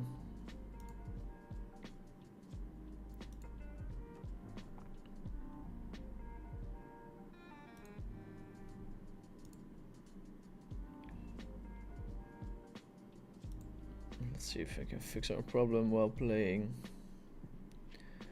Go to view stats in OBS and check drop frames section. View. View. And then stats.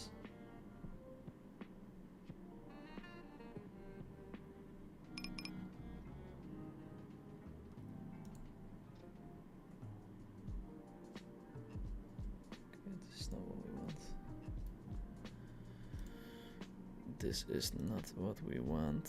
This is not what we want. Super quick bet by my opponent. I think flat calling is the only way to go here. Here we're going to delay c-bet.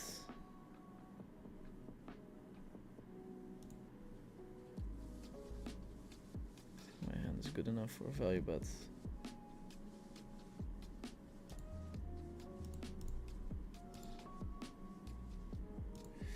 View stats.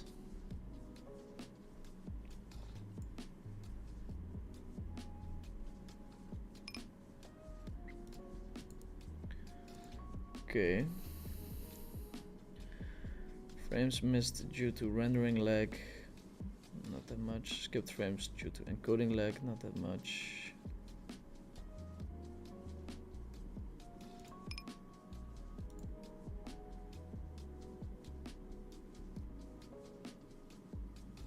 Rendering encoding.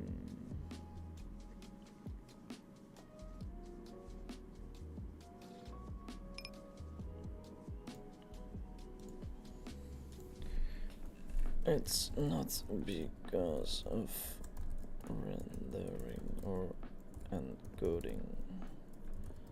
What is it?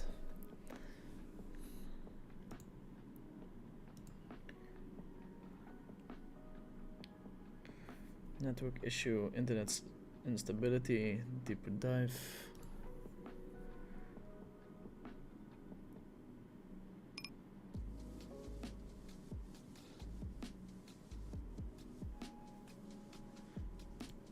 Something using up my bandwidth.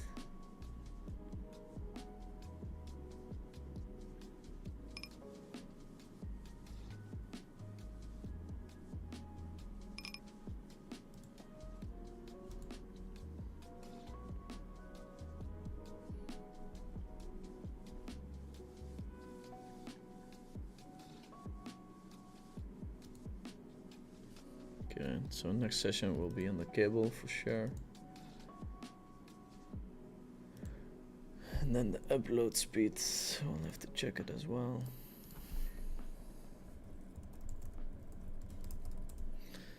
Upload speed test.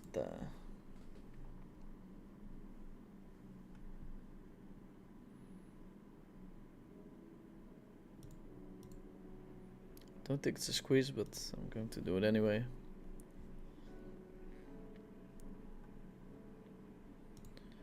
Cannot really see bet here, we're not blocking the board, it's not really our flop either.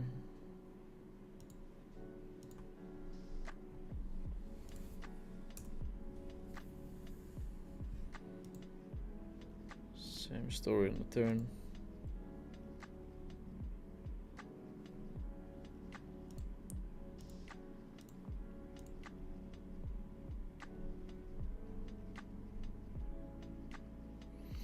Matthew saying, thanks for answering the question, streaming and being a real one. Yes, no worries.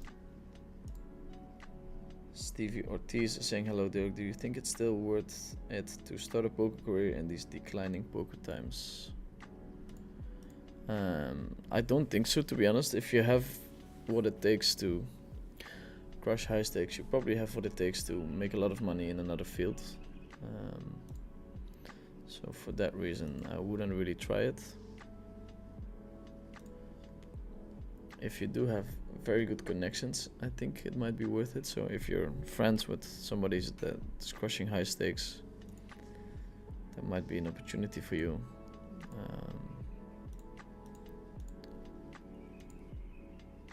But other than that, it's kind of tough. Stream quality good now, thank you. If I have a 30k bankroll, which stakes would you recommend playing at? I'm currently playing PLO 100 and PLO 200. Am I being too conservative? I think so. Unless you have a very low win rate at 100 and 200, then it's probably a good stake for you to keep playing. Would probably help a lot if you invest some money into coaching.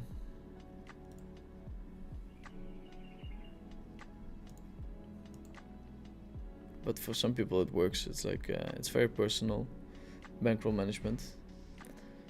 I mean, you can look at it from a mathematical point of view. So you go to PokerDope, you input all the information, and then you can see how hard you can actually swing.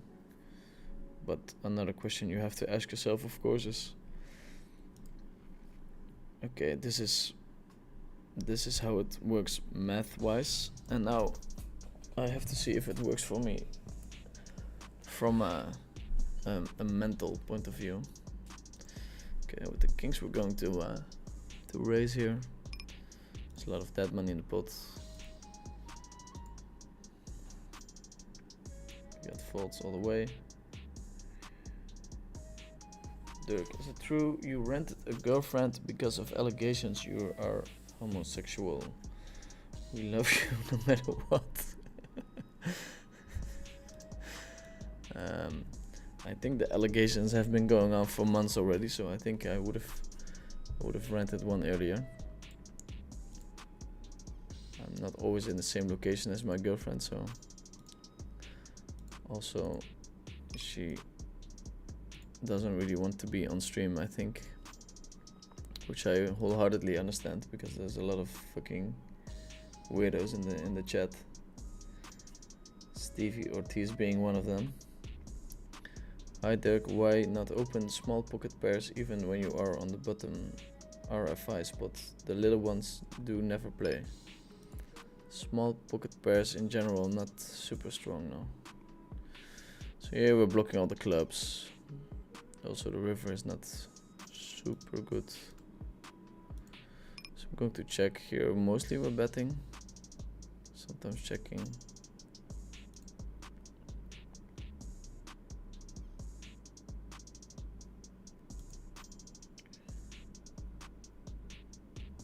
Numbers are dropping.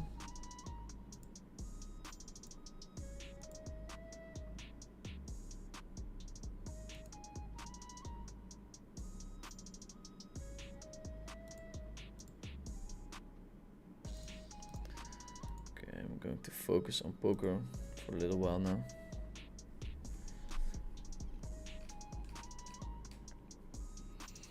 This guy's in the small blind, so he's holding a lot of strong hands here actually. So in general we don't bluff the paired board as much as we do in this spot as we do against the big blind.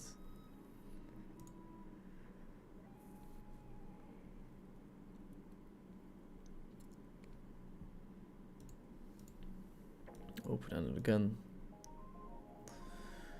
Very strong hands. Let's see, maybe this guy deserves a tag.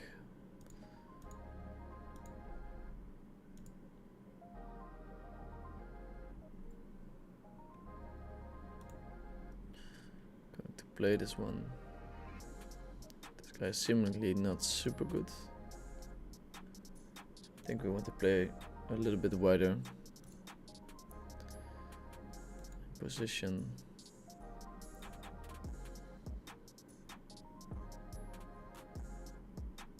Now we check call.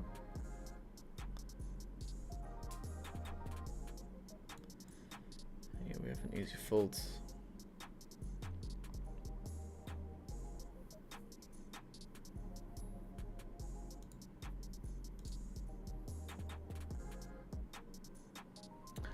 Surprise, surprise, our opponent has aces and he thought about flat calling them. I don't think you flat call much in spots where you can squeeze with aces. Especially not at this stack depth. Here we call with an open ender on the right hand table. Pick up a flash draw.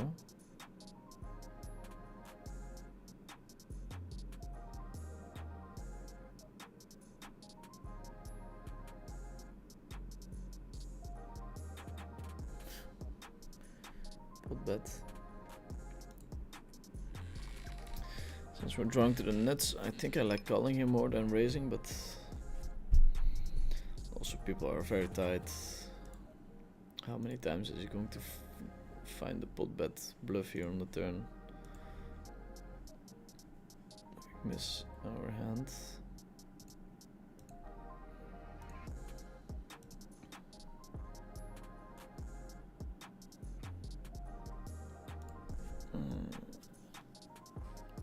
We bet and we get pot raised.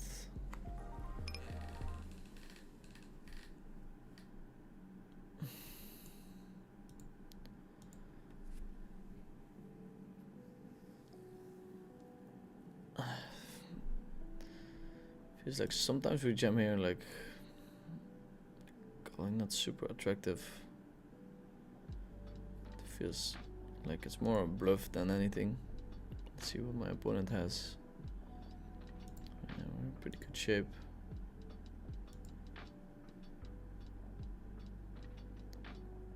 Calling and see a non-diamond roll-off is nice as well, but yeah, 8, 9, 10. Pretty dangerous, same for jack. King, queen.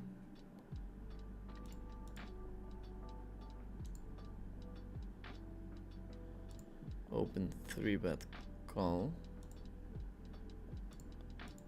I think my opponent will miss a lot of c-bets. For that reason, we can start leading as bluffs more and with the value more.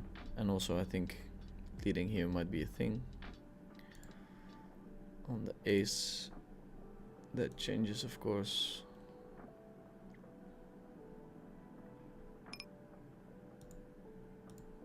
He's holding all of the aces, all of the ace, king, jack hands.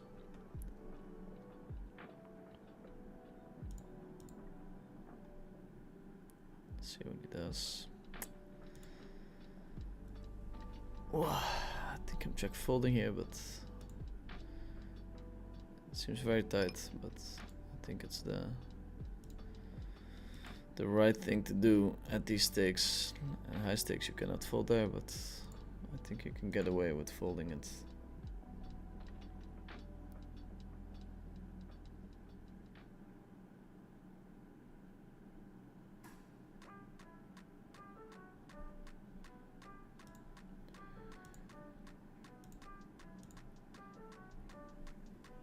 Stevie Ortiz is saying your stream is a little spotty as of now. Thank you for feedback. We're going to hook up a cable for the internet connection. Hope it's better. Dimitris is saying, I think you must start streaming earlier. Yeah, viewership has been quite nice. But also in the time zone that I'm in, it's not really super viable to wake up even earlier. But for the stream of next week, I will wake up super early so that I can play a bunch of tournaments, and then we'll swap over to Russian Cash, study stream, hourly giveaway. That will be my last stream before going to Triton.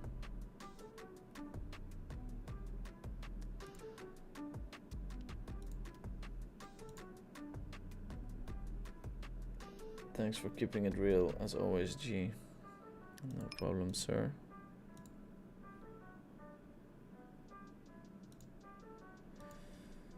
Yeah, we're not gonna win by checking, so why not put in a little bet? Finds the call with the aces. I think a lot of people would fold that hand. Yeah, we have a perfect hand where, of course, calling is fine, but I think raising is better.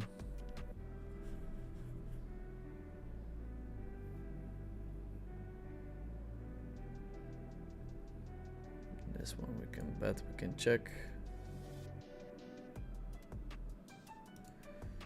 Here calling is fine, we get our aggressive, low frequency, aggressive card, so we're going to raise. That's how you make sure you bluff enough. Queen high flush. It's fine to take the showdown.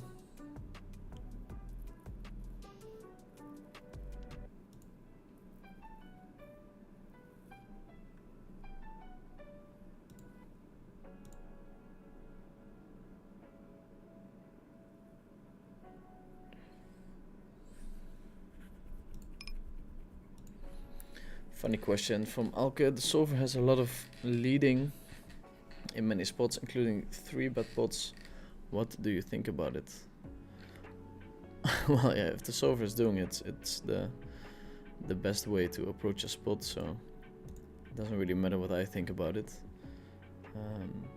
I think that if the solver is suggesting something and you think you will be able to replicate what the solver wants you to replicate, then you should try to do it.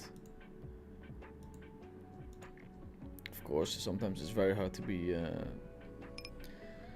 balanced enough, and it's better to check your range in certain spots. But in general, whenever the solver is doing something, you should definitely strive to do something roughly similar. To pair from my opponent.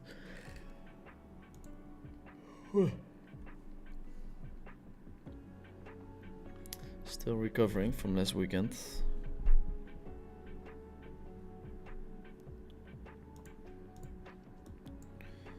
Let's see if I can switch it up. Find something more exciting than this.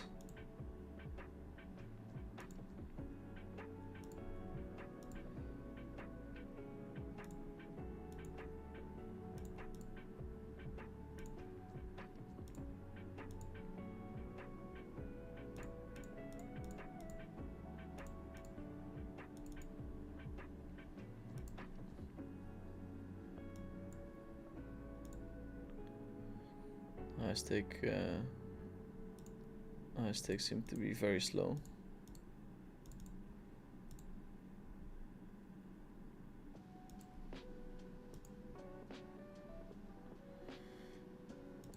Very slow.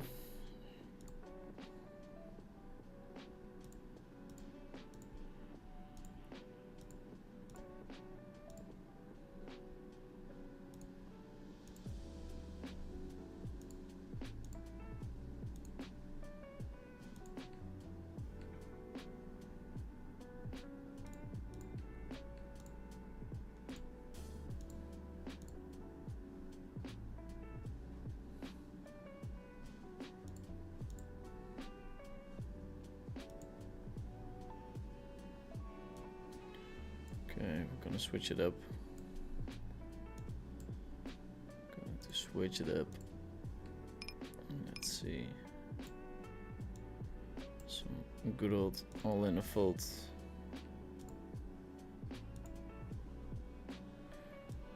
To end the session. I mean, not end the session, but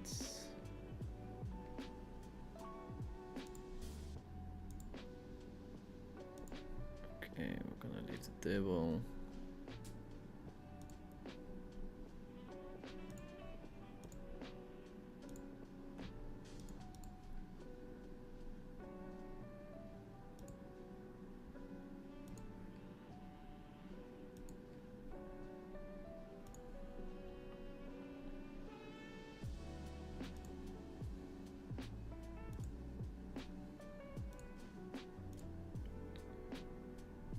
More about thinking about ending the session.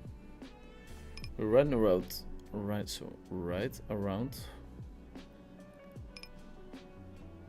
200 people. As long as we stay over, I'll stay around for a little bit.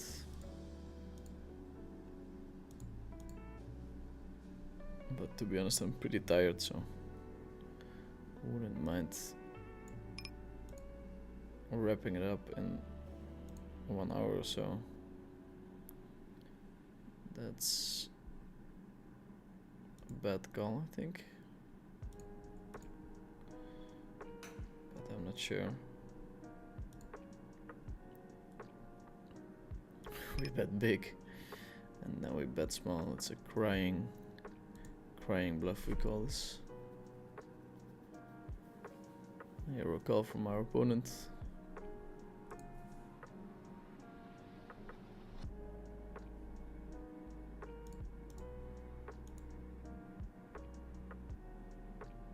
Do you think all sides should implement anti-games and cash games like CoinPoker to encourage more action? Yeah, I think it's a great format. I think it's super stupid that poker sites have this as a format. When there's no ante, you're really rewarding tight players, and I think you should lean the other way where you reward the aggressive ones. So ante definitely the way to go. Probably rake a little bit less and then make it ante.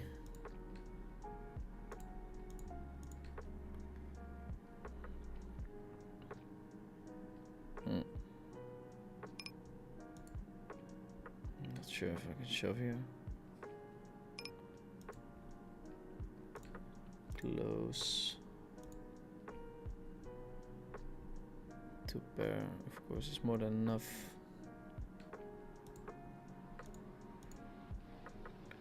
Also on the waitlist for the other table. Hitting a jackpot would be nice. I guess it's not possible with these cards.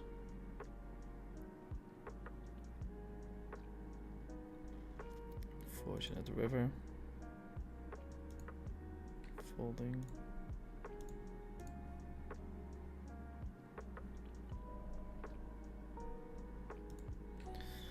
Of course, this game barely beatable, so don't take my example of playing it.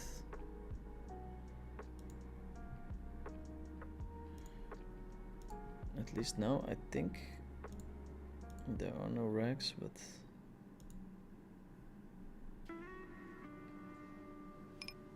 maybe this guy is a rag, I'm not sure. Yeah, I wanted to say it's probably close, but I'm not gonna fold two pair.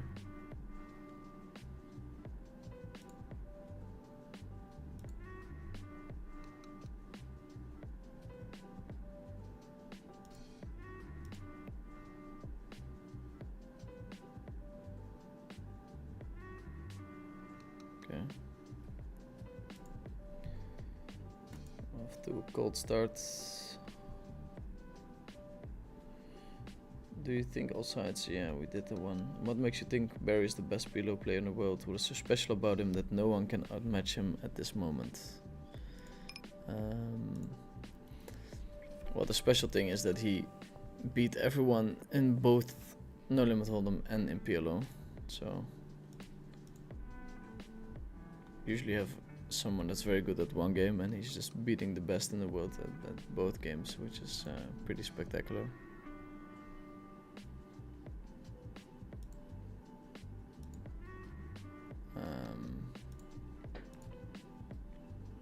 That makes him the best in the world. Like, he's won crazy amounts of money, but I think for the first time in his life he's actually getting some tough opposition. So Sanita and Amsugut are both, not sure if they're winning, but at least doing well against him. Sanita's up 60 buy-ins in his battle against Barry, so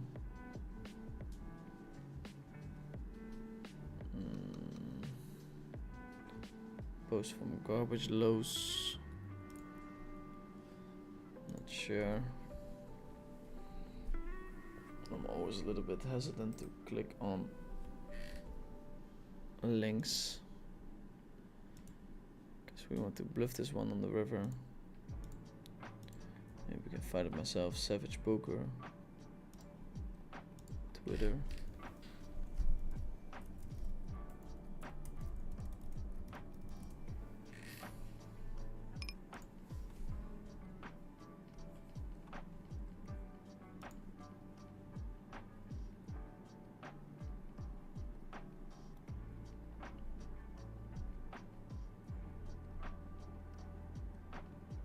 Phil Ivey and Tiger Woods. Yeah. 2 goats, 1 table. That's funny.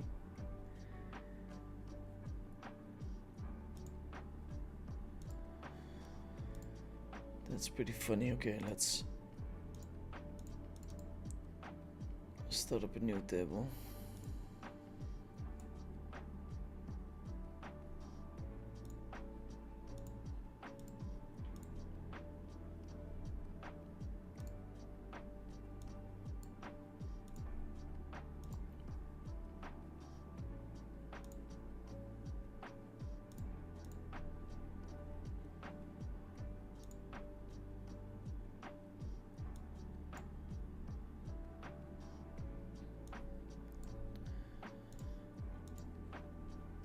We'll go for another 24 minutes and then we'll wrap things up.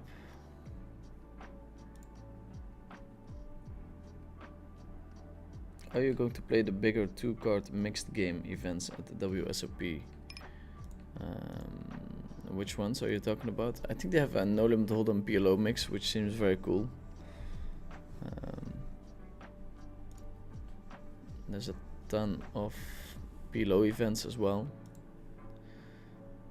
in which I will compete. They have 100k added PLO. Very exciting.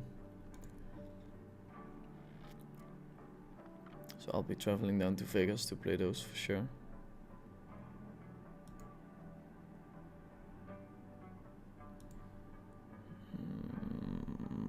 Not too sure how to approach this spot, but I'm going to bet small. Blocking the jack high flush myself. Some pain in my leg there.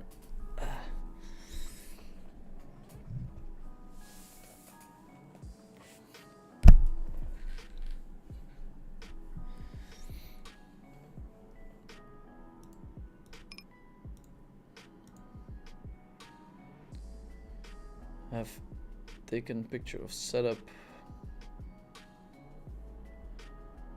No, I have not. I have my other setup back home that I still wanted to post, but not sure when I'm doing it and if I'm doing it.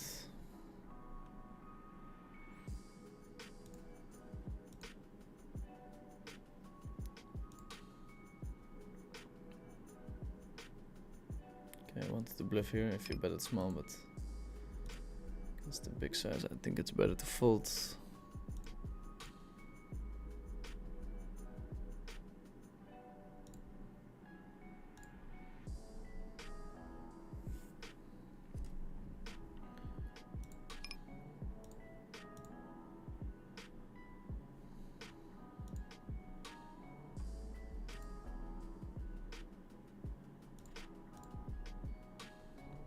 Easy 3-bet from the small blind.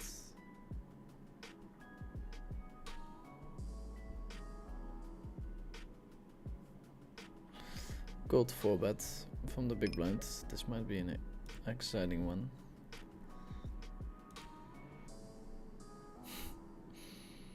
I feel like there's a lot of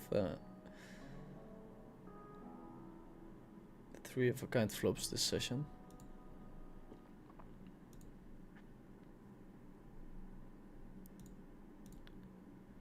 Limps the button, bets. I think we raise here sometimes.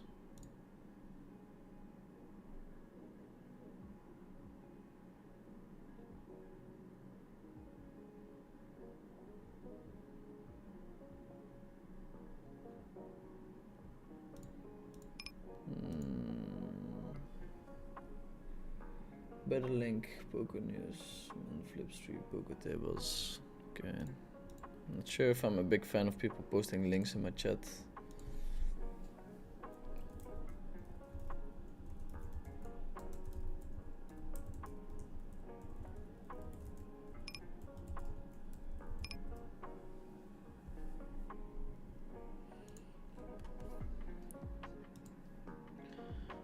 Calling, of course. And here we go all in with a good shot.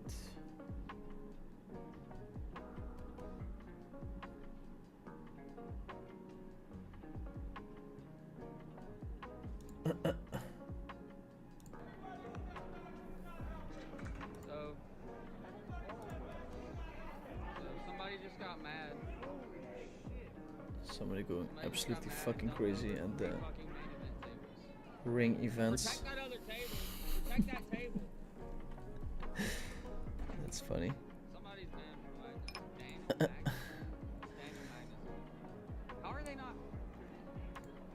Yeah, I generally think it's pretty funny when people get very emotional playing poker, but I do understand it. Can be so frustrating running bad. Running bad online, it takes months, but in real life it can take a long time before you realize your equity. And then of course when you're not good at poker, you're not really running bad, but just losing long term. So I guess a lot of people think they're running bad, but they're just losing poker players.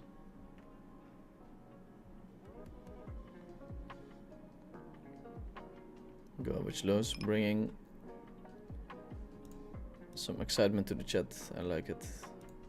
Not a huge fan of links, but get check raised.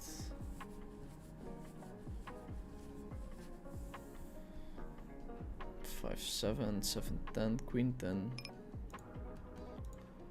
All possible.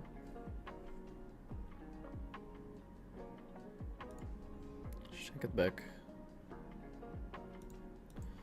Not too sure what he was trying to accomplish there. Security escorted the man out of the tournament area. One player at the event said the man was shouting that God told him to do it, according to a player in attendance who spoke to Poker News.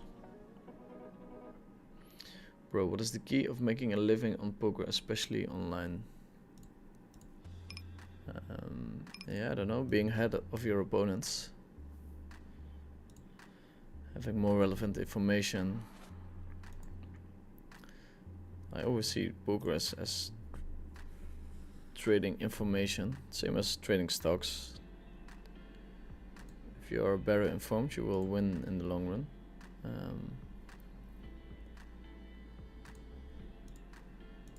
feel like at the moment I'm at the top of my game, so pretty confident that I'm making very good money, but I would not advise anyone else to try to play online poker at the moment. It's looking pretty grim compared to when I started. When I started, you could just play and think logically and you would already make money. Things have really changed.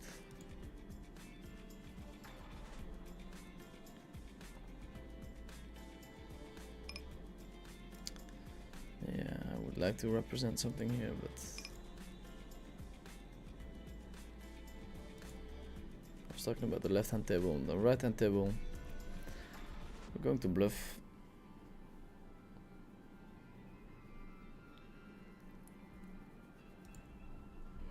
Not against the pot bet.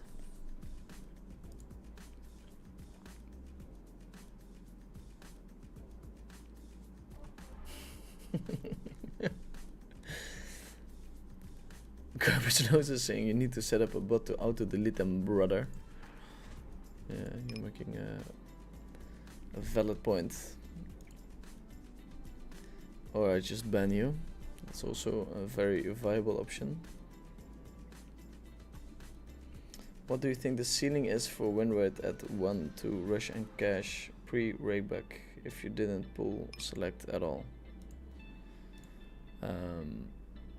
Probably to break even, maybe win by 1 or 2 big blinds. That is what the best of the best might be able to do. The rake is so high, it's very hard to win. Get good, basically ham meat. Yeah, that's what we're trying to do here. Here we just barrel off. I think we still generate a lot of folds.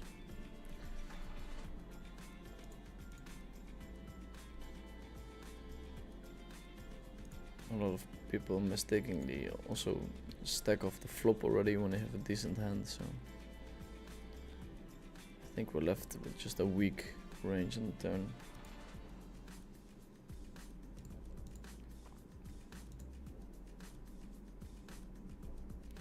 Also, when it comes to poker terms, I will try to dumb it down next week a little bit.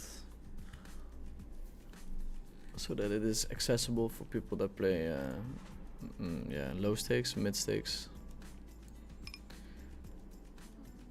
as well. Get a quick call from Zebra.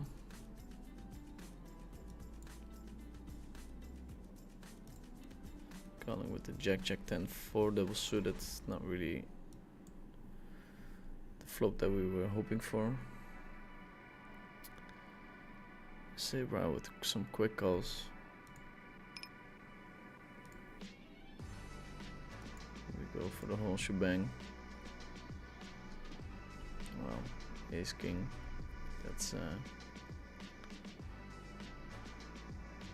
I mean, on the one hand, a very good hero calling hand. On the other hand, not really snap call on river, I think, but I might be wrong. We're really getting paid today.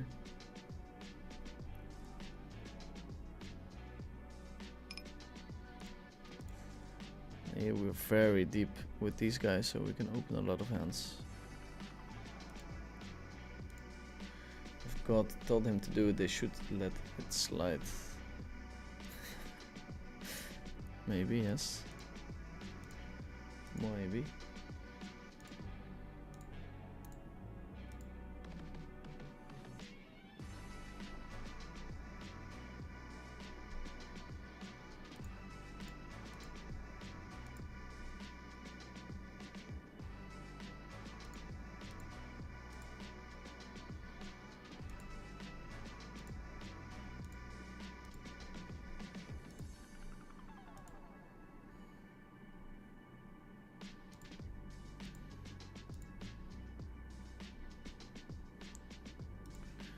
Checking out of position here mostly, and this hand is probably strong enough to check raise.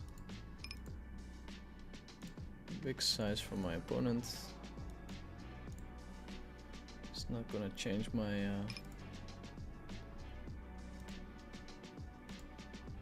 my idea. To pair with a net flush draw, super strong hand. We're out of position as well, so taking away his positional advantage by raising is nice here.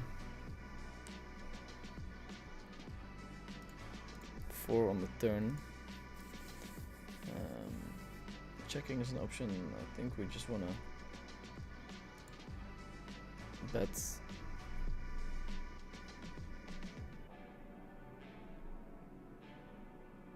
small with our range.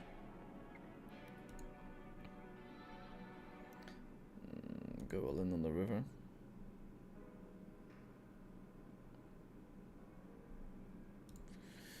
Here we raise, blocking the pair is nice, also holding an ace is cool because we're blocking his aces.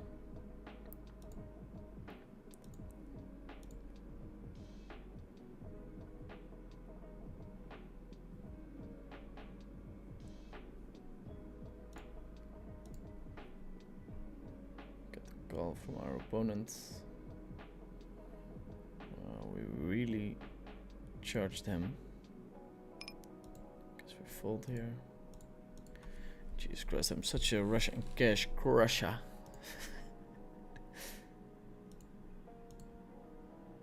Might be nice to get a sample at some point and see how well I'm doing. So far, very good, of course. We see a bit here on the ace high board with our entire range, I think. Whip up a graph.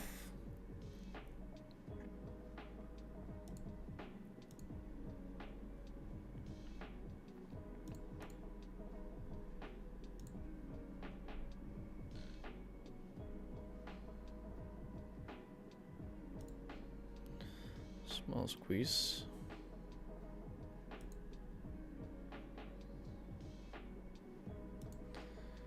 Small squeeze. Okay, we're going to find a graph.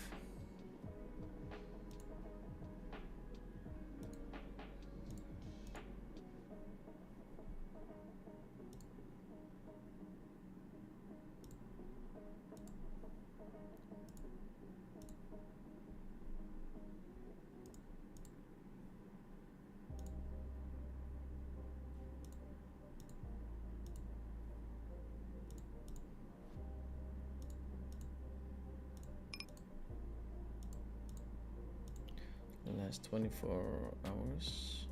Russian cash. Maybe I should start moving down in stakes. Get that sweet Russian cash money. Hopefully it's visible for everyone like this. Maybe this is even better. Really crushing at $1,700, $1,400 in EV.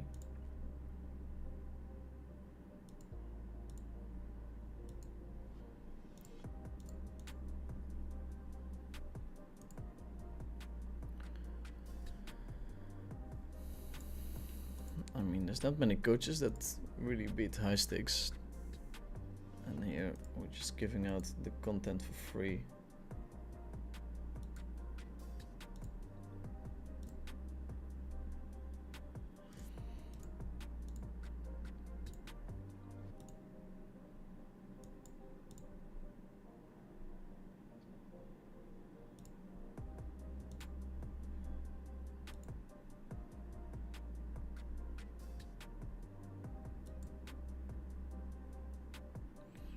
It might be nice to call in on the safe turn.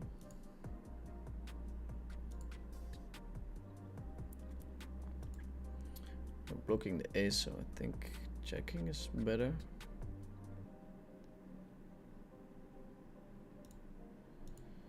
He's betting in position small. Just calling. Raising would have been nice, but we're blocking the ace ourselves.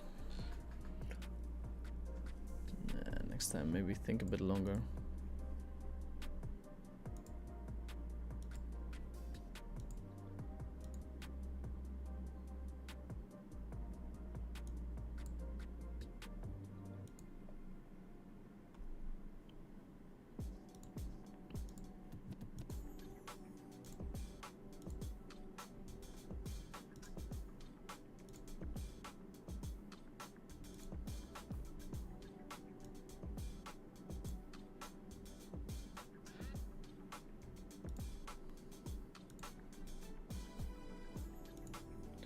Okay, let's see. We still have 7 minutes left. Let's make them count, and then we'll have a big stream next week. Last one before taking off to Jeju.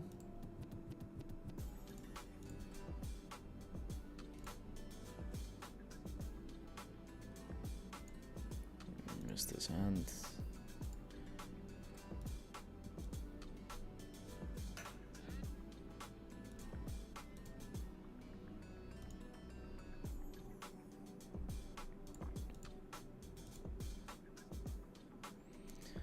A big ass to-do list to do today, so I'll be working on that. Tomorrow we'll be studying and playing some poker, going to the gym again, getting back into my rhythm.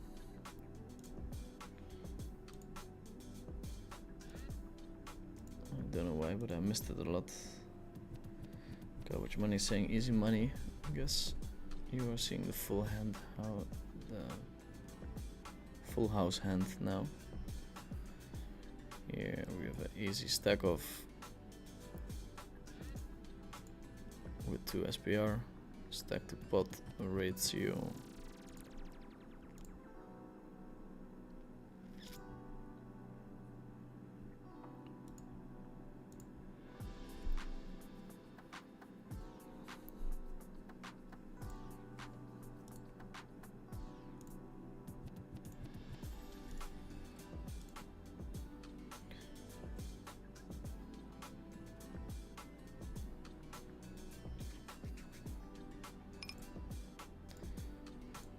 If it's beatable, well, anyone with my skill level would not consider playing Russian cash for a living. So I don't think it's realistic to think that if I beat it for more than 2 big blinds, it's possible for anyone else. I also think I have been running incredibly well in Russian cash. So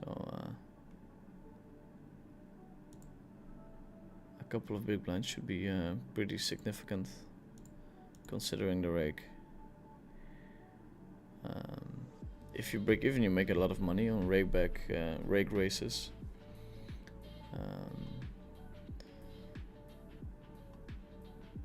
Jackpots, that kind of stuff. But yeah. Here for the stream, we're going to 3-bet this hand. I also think it's nice to include a crazy hour in which we just go absolutely fucking bonkers with our VPIP. Let me know what you guys think.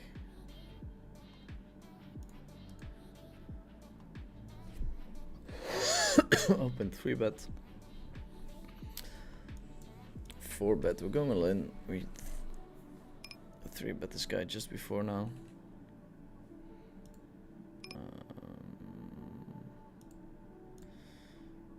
Here is legend. It's very close. Going all in, hoping for a fold. We get a call. That's bad news. Whoa.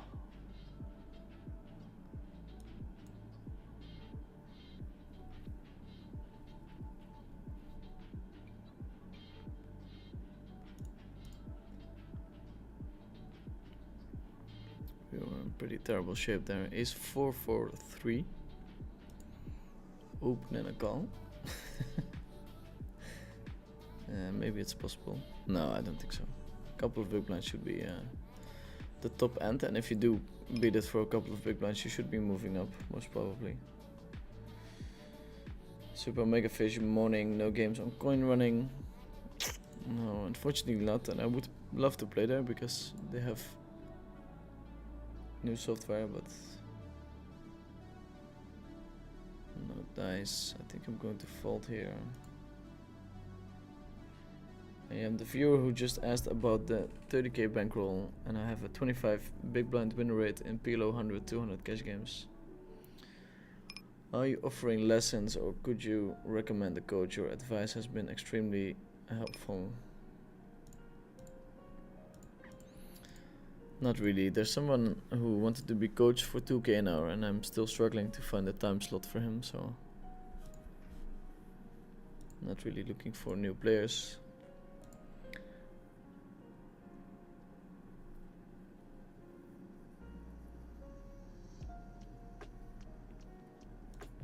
That's a very nice win rate, Jenny. 25 big blinds. Sounds almost too good to be true, but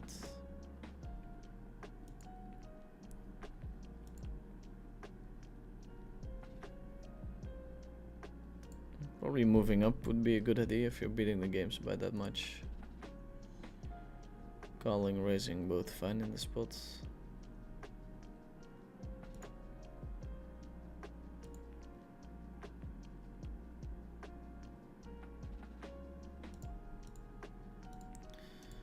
Get it all in.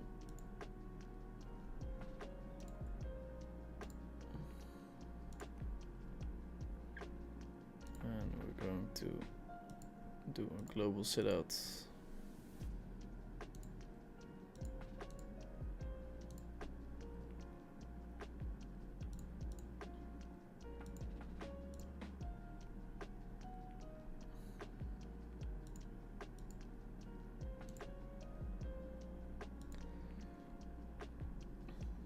Global sit out.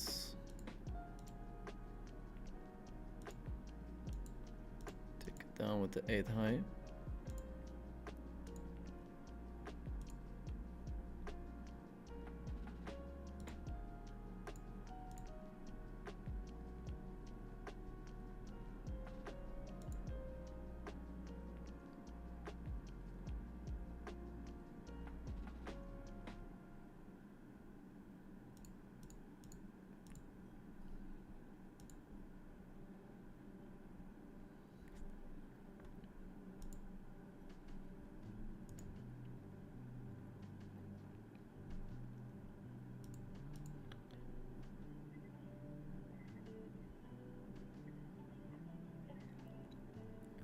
Finish with the double suited aces. A little squeeze would be nice.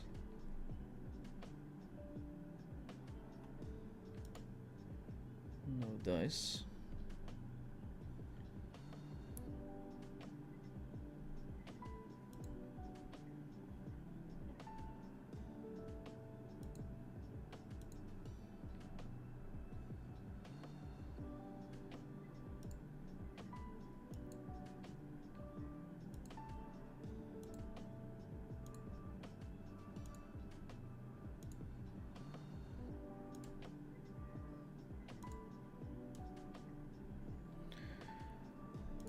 I think this was our last hand, though. Oh no.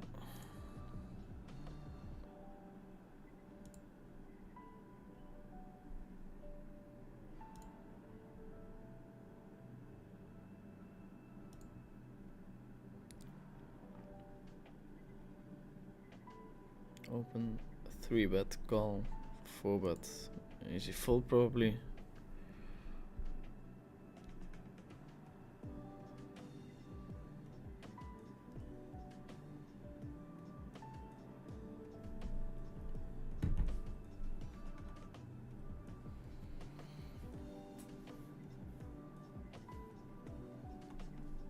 Okay.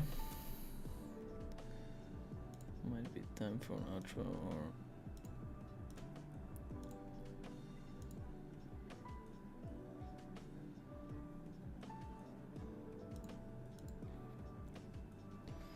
Okay. Let's see, here are the results of today. Let's put it here. Up $1,600, $1,200 in EV. For the all-in or fold, we did horrible. So let's include that as well. EV graph, even in EV, 4.5k down. So yeah, probably not a great idea to do that too often. Thanks everyone for watching. Of course I was a bit tired coming back from 2 weeks of holiday, drinking this weekend, but thanks everyone for tuning in. Next week is going to be big. I'm going to think about what we can do to make it as exciting as possible. Get a lot of content so that we can keep on posting while I'm in Jeju.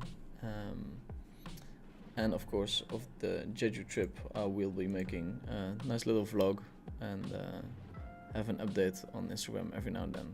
Thanks everyone for tuning in and see you on the next one.